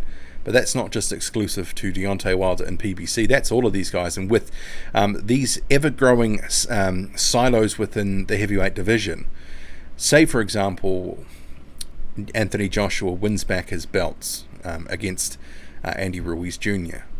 Probably he's going to be facing, Kubrat Pulev, or is he going to face Alexander Usyk? Maybe he would face Pulev, and that would bring another belt online for Matchroom to use for a vacant situation with the WBO, Alexander Usyk versus Joseph Parker. If they can get belts circulating within their stable of heavyweights, you can guarantee that Matchroom will do what Top Rank used to do in so many divisions. They will just keep doing in-house fights, and we've seen that with PBC before in terms of just the stable of heavyweights. PBC often, their top heavyweights are fighting each other.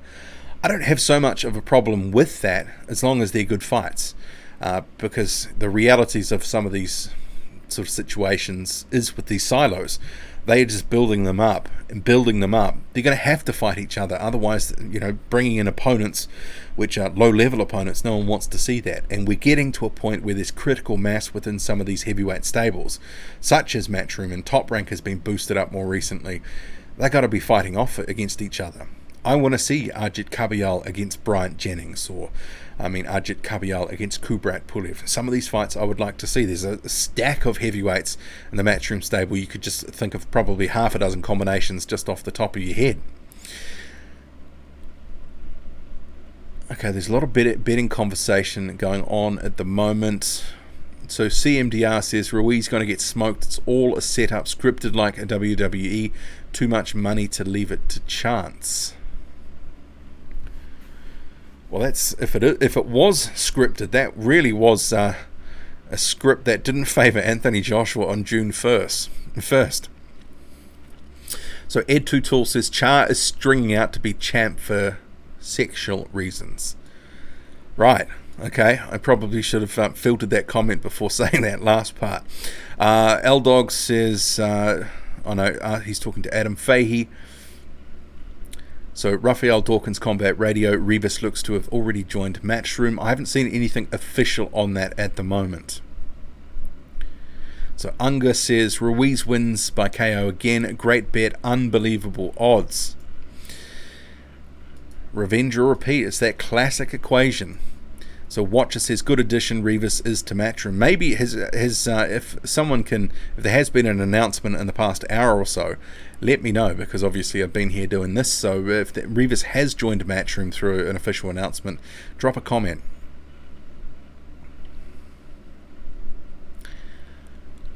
So L-Dog says Vasyl Lomachenko is the greatest fighter I've seen this generation post-Floyd retirement.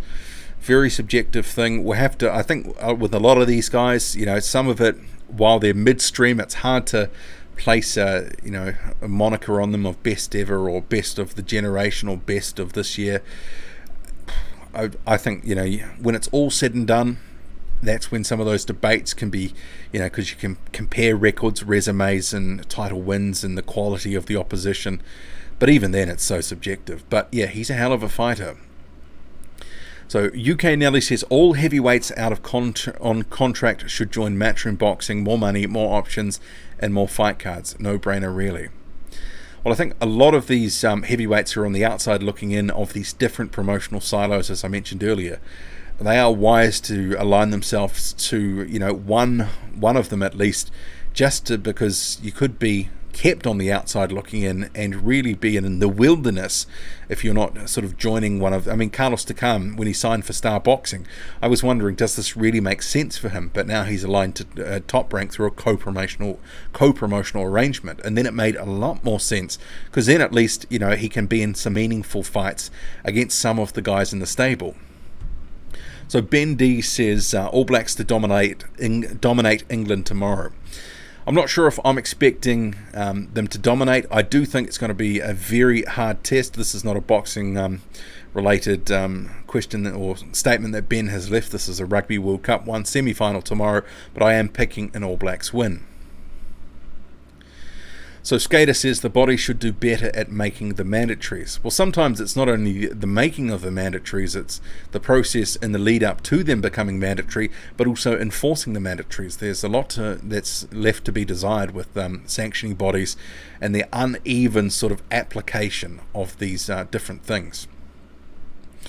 So Raphael Dawkins Combat Radio says 12 hours behind in the UK. So it's 11 o'clock here, so it must be 11 o'clock in the UK right now, mid-morning. So if you're in the UK listening and you're having a morning cup of coffee, if you're at work, on the bus, on the train, out walking the dog, lying in bed, wherever you are in the world, and I'm sure there's a lot of people who are working right now, a lot of people who might be finishing work if you're in the sort of Asian area or Australia. So thank you for joining the live stream and being part of the chat.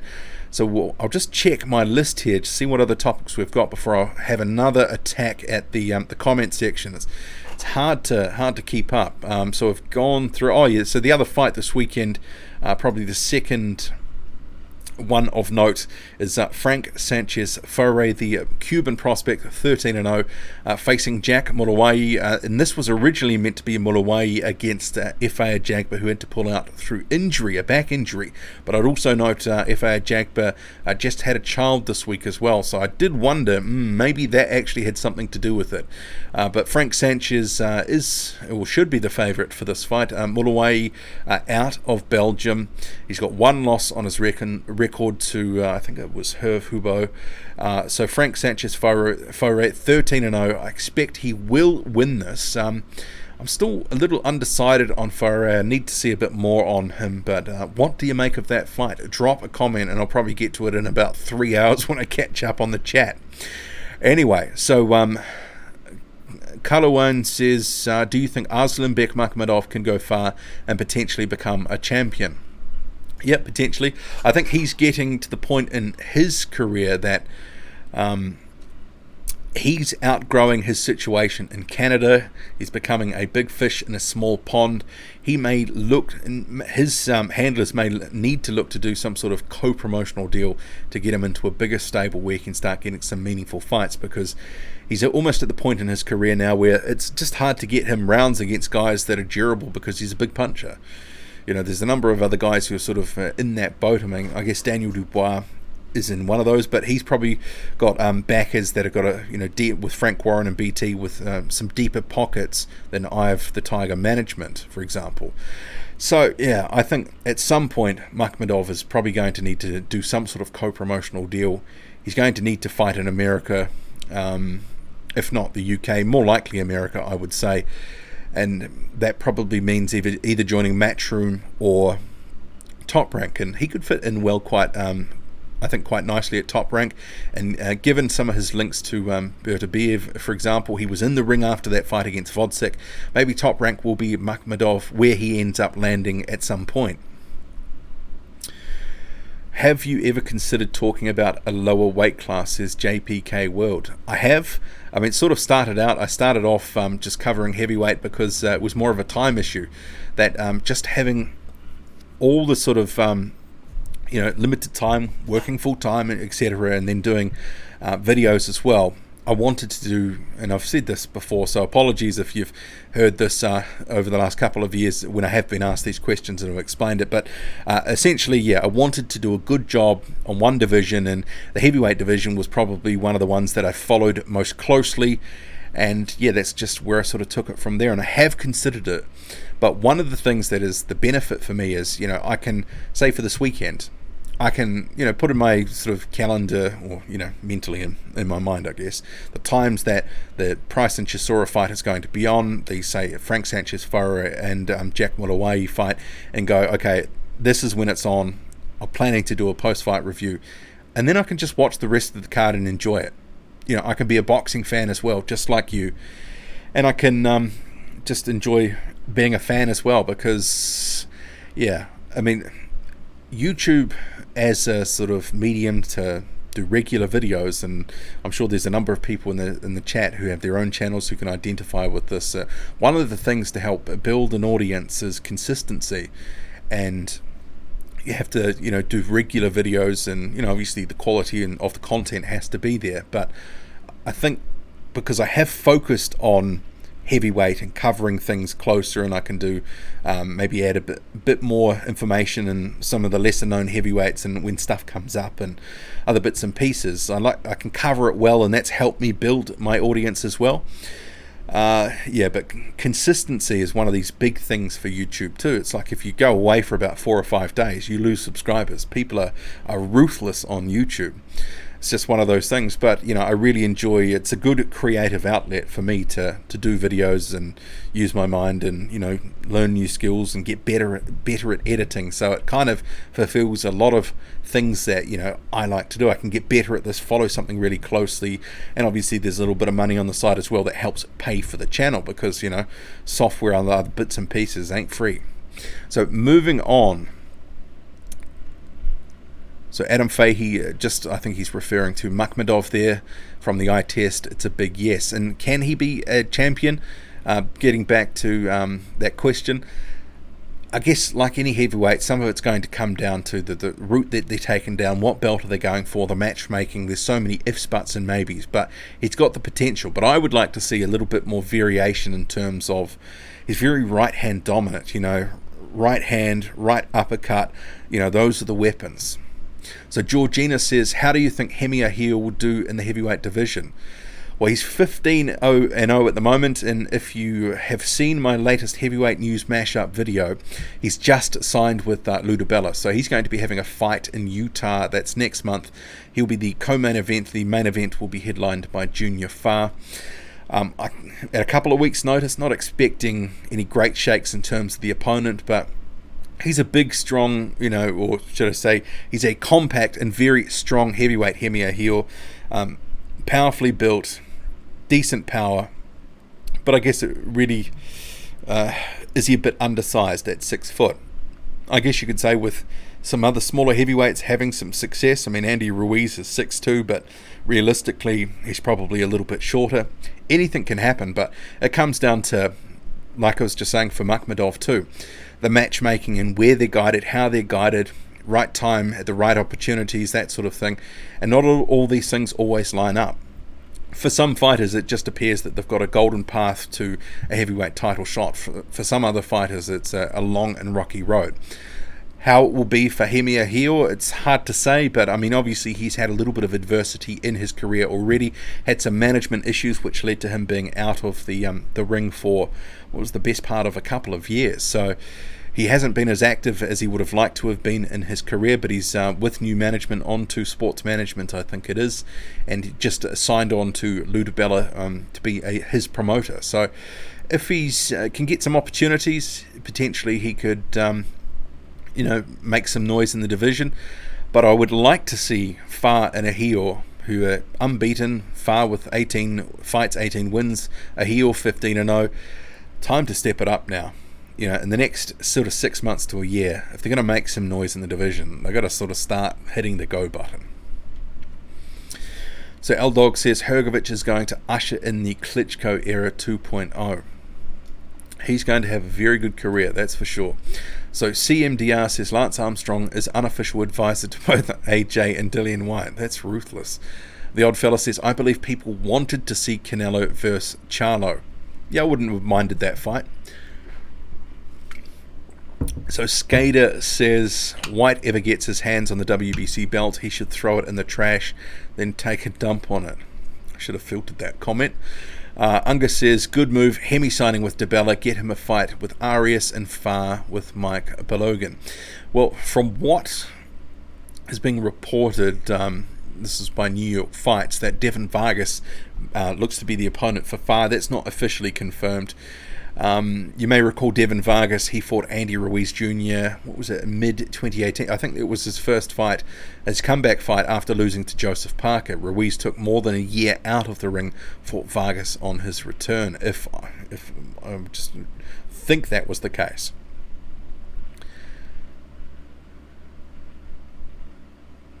So JPK World, have you ever considered talking about a lower weight class? Well, I just covered that just before, so hopefully you caught this one. So White ain't getting a WBC shot, should wake up and smell that Diana Bowl. So Philip Hergovich, L-Dog says, Philip Hergovich versus Bacoli is a fight I want to see. Yeah, I wouldn't mind that. And with Bacoli having looked quite menacing in his recent fights and Hergovich the same, I think that would actually decent fight. And at this point in his career, good test for Philip Hergovich. I'd expect him to win that just because I'm very high on Hergovich. But Bacoli, you can't count him out. He's got some dynamite in his hands if he can set up his punches and if he has made those adjustments, which we're being told that he has. And obviously after that Hunter loss, there was a lot to sort of examine. And they've made some changes to diet, some training tweaks as well. Then maybe Bacoli can actually sort of stake a claim for a big fight. But Hergovich Bacoli, yeah, I'll take that. So JPK World, have you ever thought you might talk about a lower weight class? You're just repeating that comment every couple of minutes. Apologies if I didn't get to it earlier, but yeah, a lot of comments to catch up on here. I like to sort of get through as much as possible. So CMDR says you can still be champ with losses on your record. Yeah, of course you can. But I think in terms of what we've seen from this, may be going back to that comment that I made about Michael Hunter and Rivas with losses, that sort of stuff. It's not so much about the losses, but I actually think those guys can be beaten by a number of the top 10. Some people are really high on Rivas and Hunter right now, and justifiably so from some of the performances that they put in. But you also have to remember some of these guys who are in the top 10, legitimate top 10 fighters, are not some of the fodder that has been fed to these guys on the way up. Michael Hunter, for me, there has been some very careful matchmaking that's made him look really good. And even though I do think that he will beat Alexander Povetkin, because Povetkin is on the way down and out because he's 40 years old and he has been on the slide, I think other guys would actually give Michael Hunter problems, a lot of problems.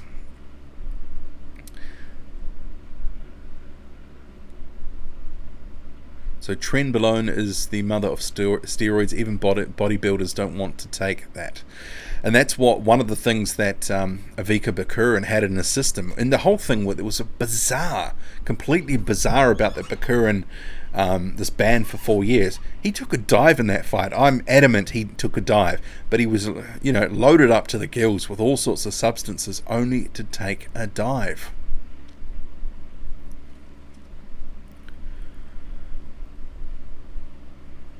Looks like I'm so far behind in the comments, so I'll just have to hurry down here. Some of these things are talking about. So in terms of Kuzman, IEB says Kuzman will start Zhang. Adam Fahey Zhang to UD Kuzman.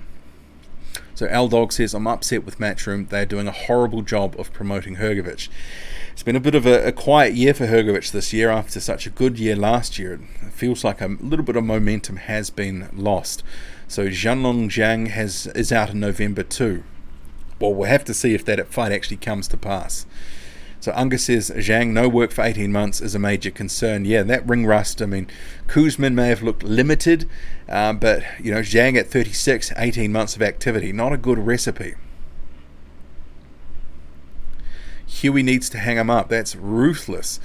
IEB says Zhang has not fought anyone. Kuzman at his worst would likely have enough. Marcus says, why is a talented guy like Kuzman not coming in shape? Well, that's the weird thing with Kuzman. You see him on the scales and he looks like, he looks like he's lost weight, but then the next day he's sort of in the ring, he looks like he's blown up about 20 pounds, muffin topping over the top of his shorts, and you're just like, what's happened? And that's, just a really weird thing with Sergey Kuzmin. I've noticed in a number of fights where he's visibly, you're like, oh, he's coming in better shape, but then when he comes to fight night, doesn't look like it at all. So CMDR says Bacoli would slam Fury. Fury's got a good chin and he's elusive, so it'd be interesting to see what he could do in there. It's, for a number of reasons, I kind of like that fight. I think I've caught up to the chat where I was about 20 minutes ago and talking about stuff, so I will try to race through some of these comments. Simon Keane is one to watch from the north side. He's taken a slight step up facing Sergey Lyakovich. Lyakovich is not a step up, as someone has just said below.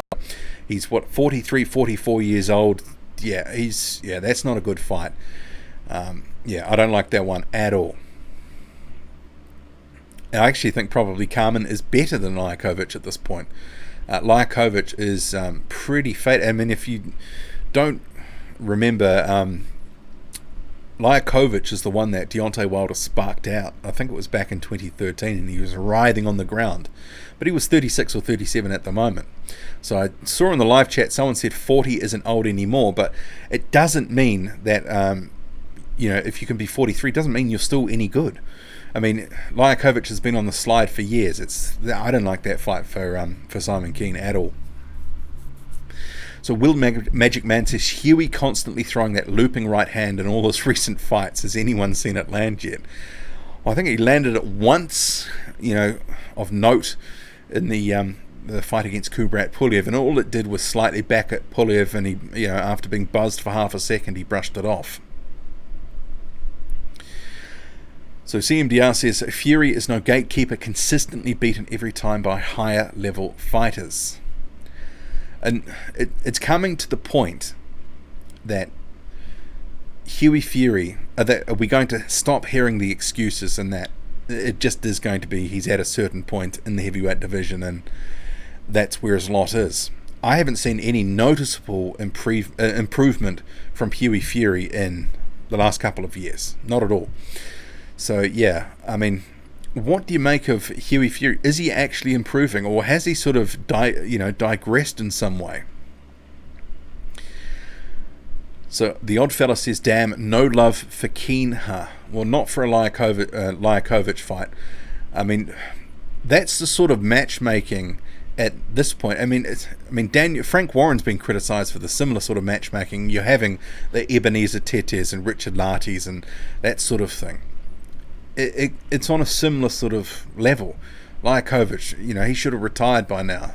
It's gonna, and the worst thing for Simon Keane is if Lyakovich actually somehow manages to take him some rounds and make him look a little bit average, because after having that win over Carmen in the rematch, going into this sort of fight, it could be a bit of a banana skin in terms of making him look a little bit average. Sometimes I think you just have to advance to that next step. He put aside that loss from from Carmen in 2018. He corrected that this year. It was time to get a better opponent. But I guess this is the thing with all these silos developing. If you're on the outside looking in, sometimes it can be hard to snap up some of these other fighters because they are also unconnected, because they're getting paid better money from these silos that exist in the heavyweight division. So then all of a sudden you're having Sam Peter fighting Aslanbek Makhmadov. This was on June 7th, and Simon Keane versus Sergey Lyakovich. It just ends up being you get these sorts of fights. So I don't know. I think these guys need to join some co-promotional deals with one of the biggest silos that's sort of operating at the moment. So Georgina Tango says, do you think Junior Fa has potential to be world champ? I can't see him fighting on a world level. Yeah, I mean, it's hard to say because he hasn't he's impressed in spurts, but then he hasn't followed through in other fights. He's looked, a bit average at time. And some of that was put down to a few fights ago that he had a few issues. He had some surgery, a piece of his stomach or something removed, and he changed his diet. And there were a number of health sort of ailments that were sort of, that he was afflicted by. But then all of a sudden he's had that fight with Gwyn. He got dropped in that one. Yeah, he's a big guy. He's got good fundamentals, but we need to see him step up. It is time. Adam Fahey says, Keane is the type of guy I want Daniel Dubois to fight. Commonwealth, carries pop, but should be dealt with in style by Dubois. Yeah, I do think that Daniel Dubois probably is on a different level to Simon Keane at this stage. Ed Too Tall, Will Magic Man, it's okay, I'm not sure what that is.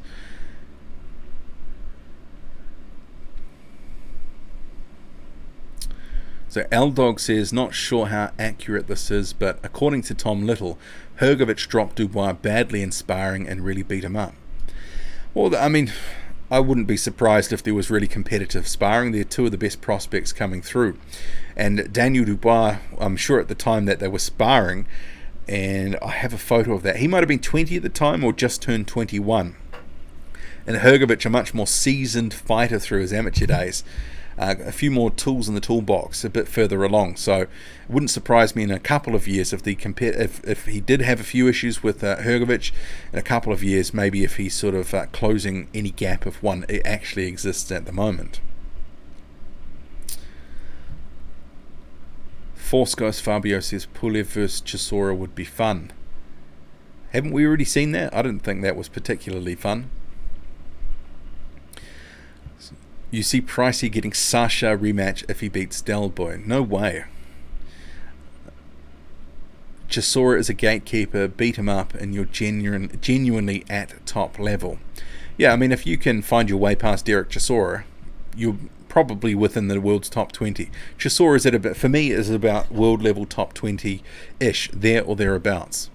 But sometimes, the gate is closed, and Price may find that out at the weekend. So Unga says, I like Junior Farr, but needs to show improvement. Still think he has potential. Yeah, I think he's got potential, but they need to start bringing him along, because obviously 18 fights deep, it's quite a long sort of prospect phase that he's sort of working through, and some of the step-ups that he was meant to have, for whatever reason, haven't happened at the moment. We'll see what happens.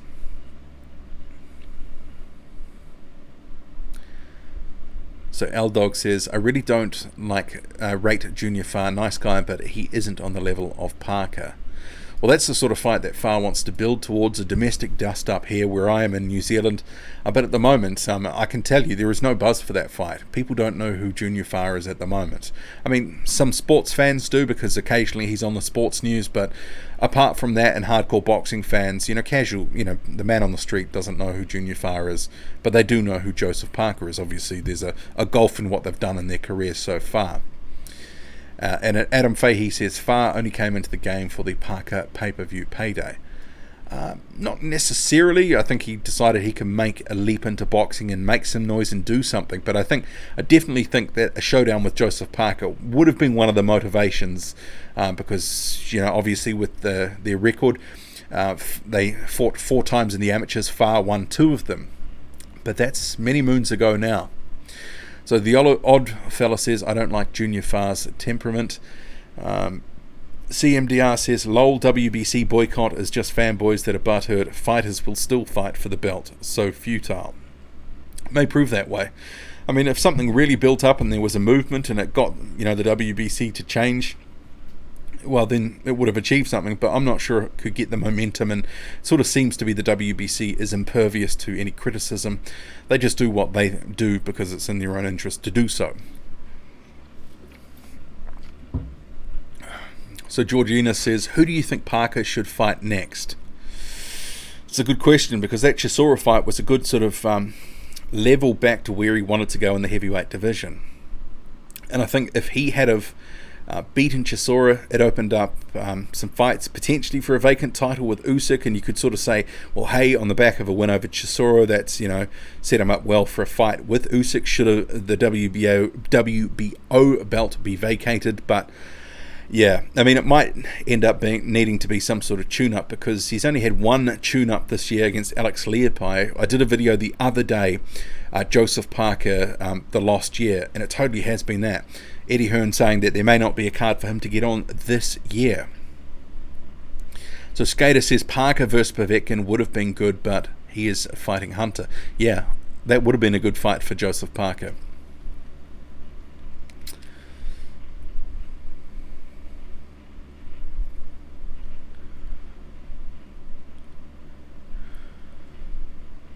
Okay, where are we? So Georgina says, think Farr is a good boxer, just can't see him beating the likes of Parker, Chisora, etc. Well, if he steps up, we shall soon see. I was hoping this year would be the sort of year of the step up for him, but it hasn't sort of proven that way. I'm glad that Zhili Zhang has stepped up, though, that he is going to be actually testing himself against Kuzmin, because that really is almost for Zhili Zhang a do or die at 36 years old. If he can't beat Kuzmin, then where does he actually go? I mean, he doesn't want to devolve into some low-level journeyman. So that's a good fight for me. But in terms of Parker, Farr, yeah, it'd be interesting from New Zealand perspective to see who they're going to be fighting next. Could Andre Bishop from Fight Night Champions beat Deontay Wilder? So Dana's son says, hola senor, hola to you too. Fat Apple says, giving free belts for not fighting totally is against the grain of the sport. Time to Suleiman to step down. Well, it's a family run business essentially, so I can't ever see it happening. They might make some tweaks around the margins if the noise from some of their actions gets too loud, but they'll just keep doing what they're going to do. So L-Dog says, I think Kevin Barry should be the head of all sanctioning bodies. Rightio. So, where are we? Double A Boxing and Blunt says the promoters love multiple bodies. They want a champ in each division. Yeah, I mean, there's more choice for their fighters. They can market it to networks, all sorts. So for them, it is good for them. So Right Hook Boxing, who has joined the chat, he says, caught this one late. You probably joined about 20 minutes ago, and I've only just got in here. We're almost 2 hours into the live stream, so I'll probably look to wrap it up in about 5 minutes or so if I can catch up on the chat. Slowly getting there. Thank you for joining Right Hook Boxing. If you haven't checked out his channel, great channel. L-Dog says All Blacks to get KO'd 8th round by Huey Fury in a barn burner. I don't think Huey Fury's ever been in a barn burner. CMDR says, talking to Underworld there. Usyk versus Chisora would be a good fight, you think? I can't see it getting made. I mean, Usyk's people have already said it's title shot next. That's what they're looking for. I mean, some of this with Chisora, even if he beats Price, people will be back on the Chisora hype train saying that he can fight and contend for a heavyweight world title. I can't see it, and he's not going to get the Usyk fight. So I'm not too sure where to next for Derek Chisora, but it'll probably be a decent fight, which he will lose. So John Daly says Spilker got KO'd by Jennings before he fought Wilder. He has serious chin issues and always has. Yep. Fat Apple says, interview yesterday said that if a guy wins WBC franchise belt, they cannot unify because you can't lose that belt if the guy gets beat. Yeah, I mean, see, that is, I guess, the bad thing about it, which someone has, or a number of people commented earlier.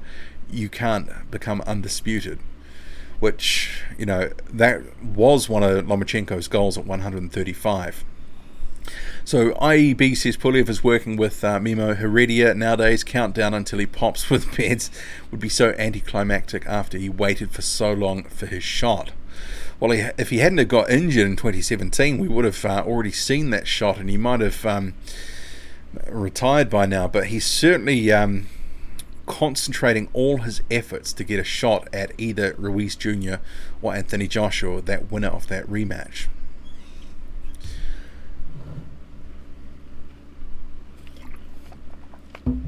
So L-Dog says, getting off now. Another great stream. As always, keep up the good work, Boxing Squared. Thank you, L-Dog. Adam Fahey, he's also out, and so we're 157 in, so I'll try to wrap this up, and I'm almost caught up on the comments now. I thought I was, but I'm not really. So we'll try to whip through as many as possible.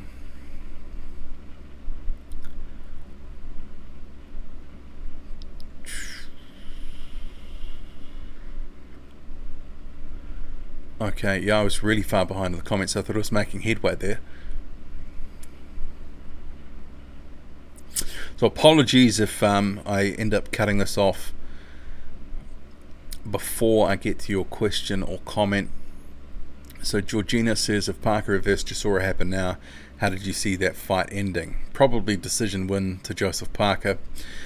Toby says, Boxing Squared, glad I caught you live. Great show. Thank you for joining Toby, and being part of the live stream. 44 in the chat. Hit that like button if you can. Thank you one and all for joining wherever you are in the world. So Will Magic Man says, okay, I lost my place in the chat again. He's talking to Right Hook Boxing. So Tunde says, what do you think about the AJ Ruiz fight? Well, you can catch up on my 10 things to watch for video that I did earlier this week. So that'll be one of my main sort of pieces of coverage heading into that fight on December 7th. And if you've just come to the chat or come to the channel today, where you are, or tonight if it's tonight for you, I did also do another heavyweight news mashup video a couple of hours ago. So do check that out if you want the updates on all the latest within the heavyweight division, minus some of the Dillian White stuff, which I did a separate video on. So Unga says, watching Okoli at 7 AM is hard work. By the time you wake up again, the main event is over. Well, any Lawrence Okoli fight at the moment is hard work to watch, so hopefully he does try to adapt his style, because it's not a fan pleaser most of the time. So the Kissim says, hi Boxing Squared from Bangkok, do you think the winner of Prograis vs Taylor would beat Ramirez? It's a good question.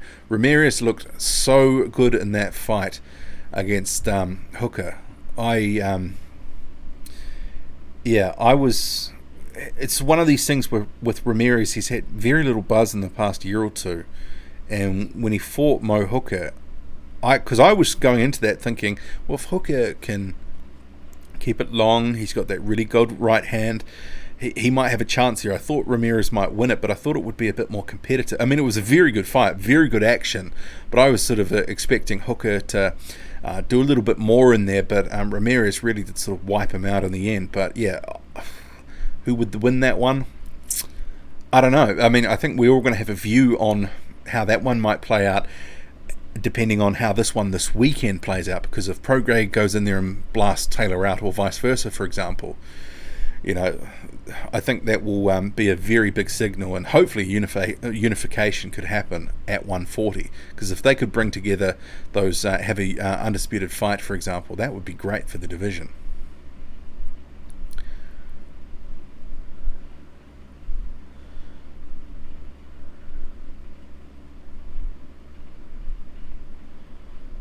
Okay, yeah, I'm definitely about 20 minutes behind in the comments here, so apologies for that. I'm going to have to pull up stumps here. It's 11:30. I'll try to go for another 5 or 10 minutes to try catch up on some of these comments. See, D. Oberla Newly says, what's a silo? Well, effectively, you know, if we're talking about the boxing silos, we've got 3 at the moment in the heavyweight division. So you've got Top Rank, ESPN, with their cabal of fighters, their stable of fighters.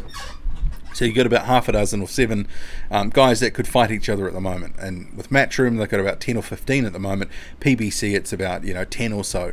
So with those silos, because effectively they're fighting on their own network, they're fighting each other a lot of the time, that is, they're not going out and fighting these other ones with who are on these other networks.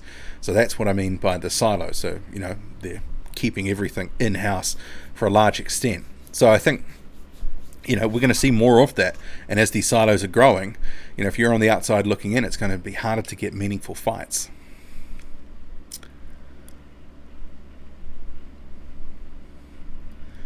So Unga says, imagine Wilder, Ruiz, AJ Fury, Parker, Hrgovic, Kuzman, Yoka, Keane, Cabial, etc. in the Olympics. Yeah, that would be pretty mad. WBC would not be happy about that. Here's hoping for a better 2020 for the heavyweight division, for your own sanity having to make all these vids about one disappointment after the other. It has been a little bit of a lean year in 2019. I've got to say, there's only been like little periods where there's been spurts of news and activity in fights. I would say 2 weekends out of every month, there's almost no fights at a real sort of high level within the heavyweight division, which is so different to last year. But there has been, especially in the last week or two, a lot more news floating around. So here's hoping at least the last couple of months of the year finishes strong. So Salty Sally says howdy to you as well. So True says pro should never be allowed to go back to the amateurs. It's a sick joke.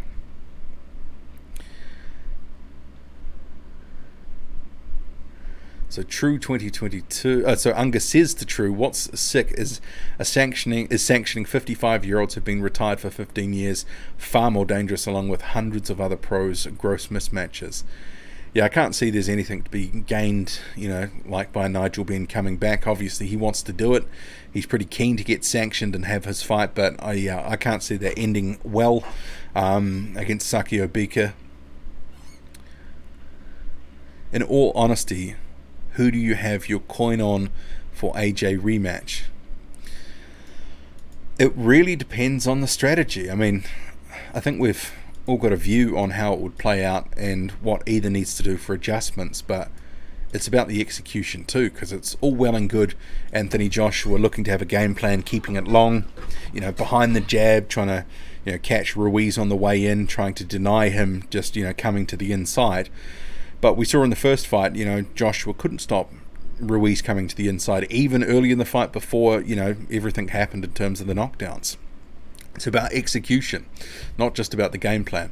But who do I have in that fight? Well, at the moment, I'm still looking at this as a 50-50 fight. I can't sort of, if you saw my video from earlier this week, 10 things to watch for, I'm making the case for both guys in terms of what I'm expecting to see and what I think they can do to win the fight. But at the end of the day, it's boxing, it's a fight. Sometimes things go out the window, as Mike Tyson used to say. Everyone's got a plan until they get punched in the mouth. It's so true in this sport. It's a very harsh sport as well. We've seen a lot of deaths this year, and there were a few comments that Derek Chisora made about David Price and what he wanted to do to him that I've noticed hasn't gone down too well. So Black Templar says Ruiz wins all day. Ruben Guerrero. Oh no, so Will Magic, okay, they're talking to each other. I'll just bypass this. Steve says, put my money on the longer odds, but AJ should be better. True 2022 says, Price KO is 4-1, great value for a cheeky bet. Yeah, I mean, Price in the first 3 rounds while he's fresh, if he could catch Chisora, if maybe round 1 or 2 while Chisora's warming into the fight, maybe a bit cold. He has been caught cold early before against Dillian White, for example, but White never pounced on him in that fight. So who knows.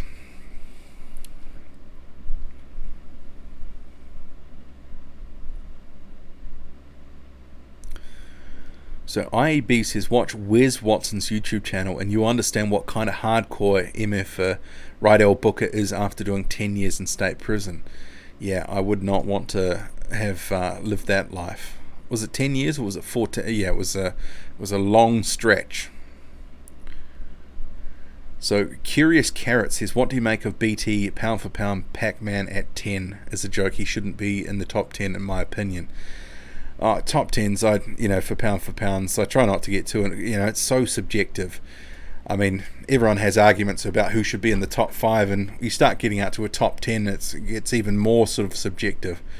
I mean, Pacquiao is obviously one of the best of his generation, but he certainly looks a bit past prime now. Even though he had the beating of Keith Thurman, that was a good fight. But yeah, at 40 years old, how much has he got left to give?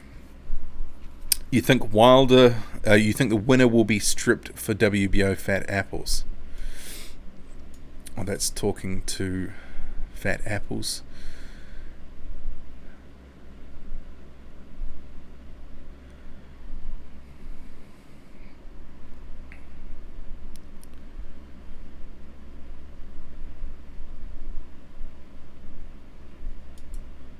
Okay, I've got to just going through comments here about that have been deleted, so I'll just skip past that.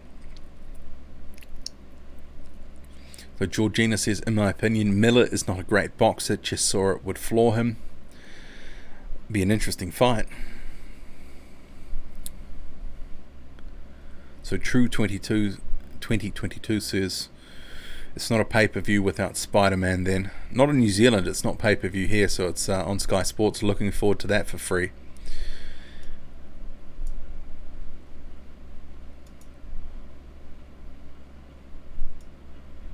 New Zealand Hua says, what's the latest on Parker? Do you think he can get his hands on hold again?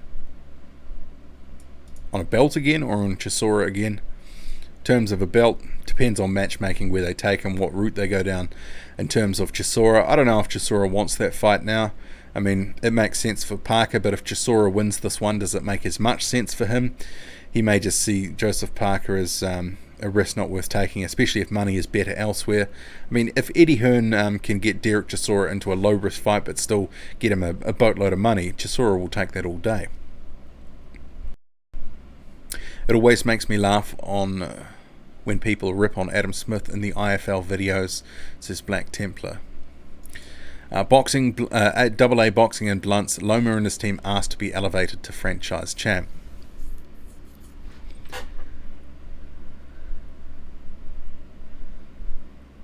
So Sean says, what's next for Huey? I feel like he needs to rebuild rather than trying to fight world-class fighters too soon. Maybe a Dave Allen or Price Chisora loser. Huey Fury versus David Price, that might be interesting. You're grossly underestimating Hunter.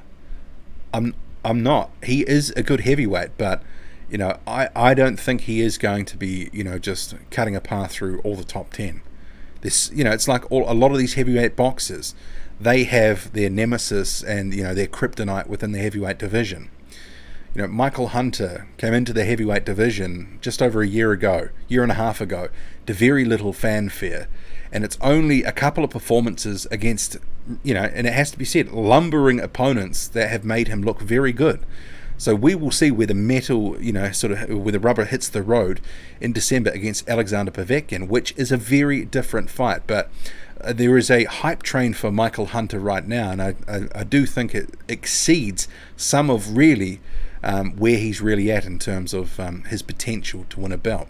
I like Hunter, but you know, I think there's some people who are a little higher on him than maybe they should be.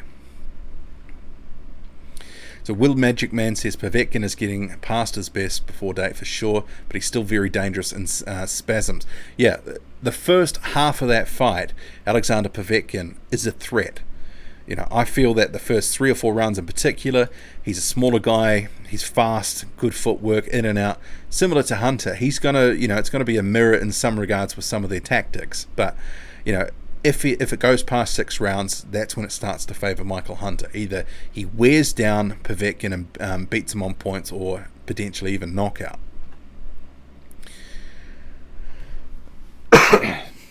So Fat Apple says, well, I hit the like button, good content squared.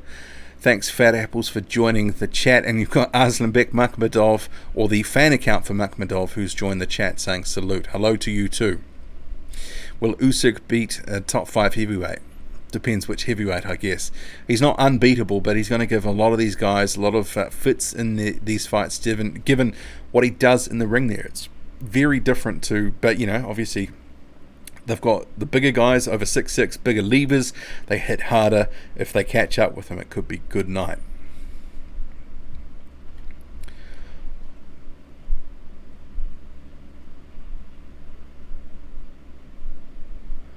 Okay, where are we now? So we're 2:11 into the chat, so I'll go for 4 more minutes and we'll wrap it up. I've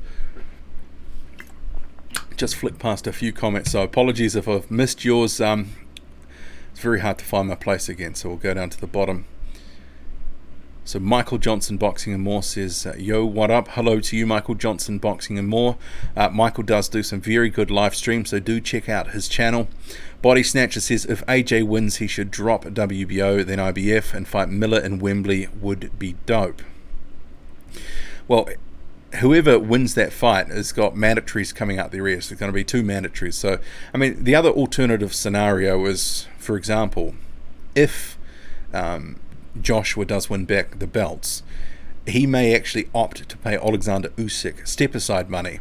Then obviously it sort of it negates the sort of chance for the belt to be dropped, and it may just you know, get the IBF, it's, you know, satisfy that mandatory obligation, followed by Usyk.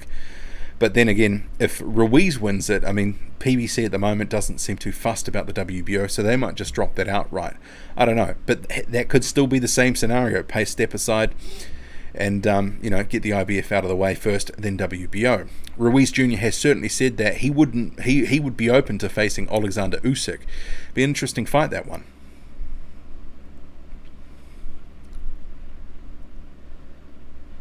So Master says, "Hi Boxing Squared, love your content and analysis.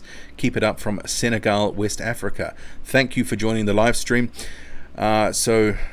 Japanese name, I think I can't pronounce that. What's up, Boxing Squared? Sup, fellas? Hello to you too. Scott70, talking to someone else there.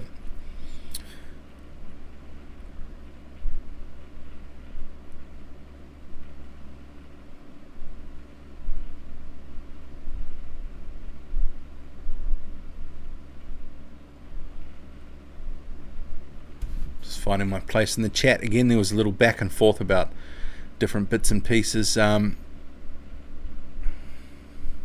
like I'm caught up. So apologies if I did miss some comments in the last 5 or 10 minutes that you've dropped. Looks like we're caught up. There's different chats, different comments about different...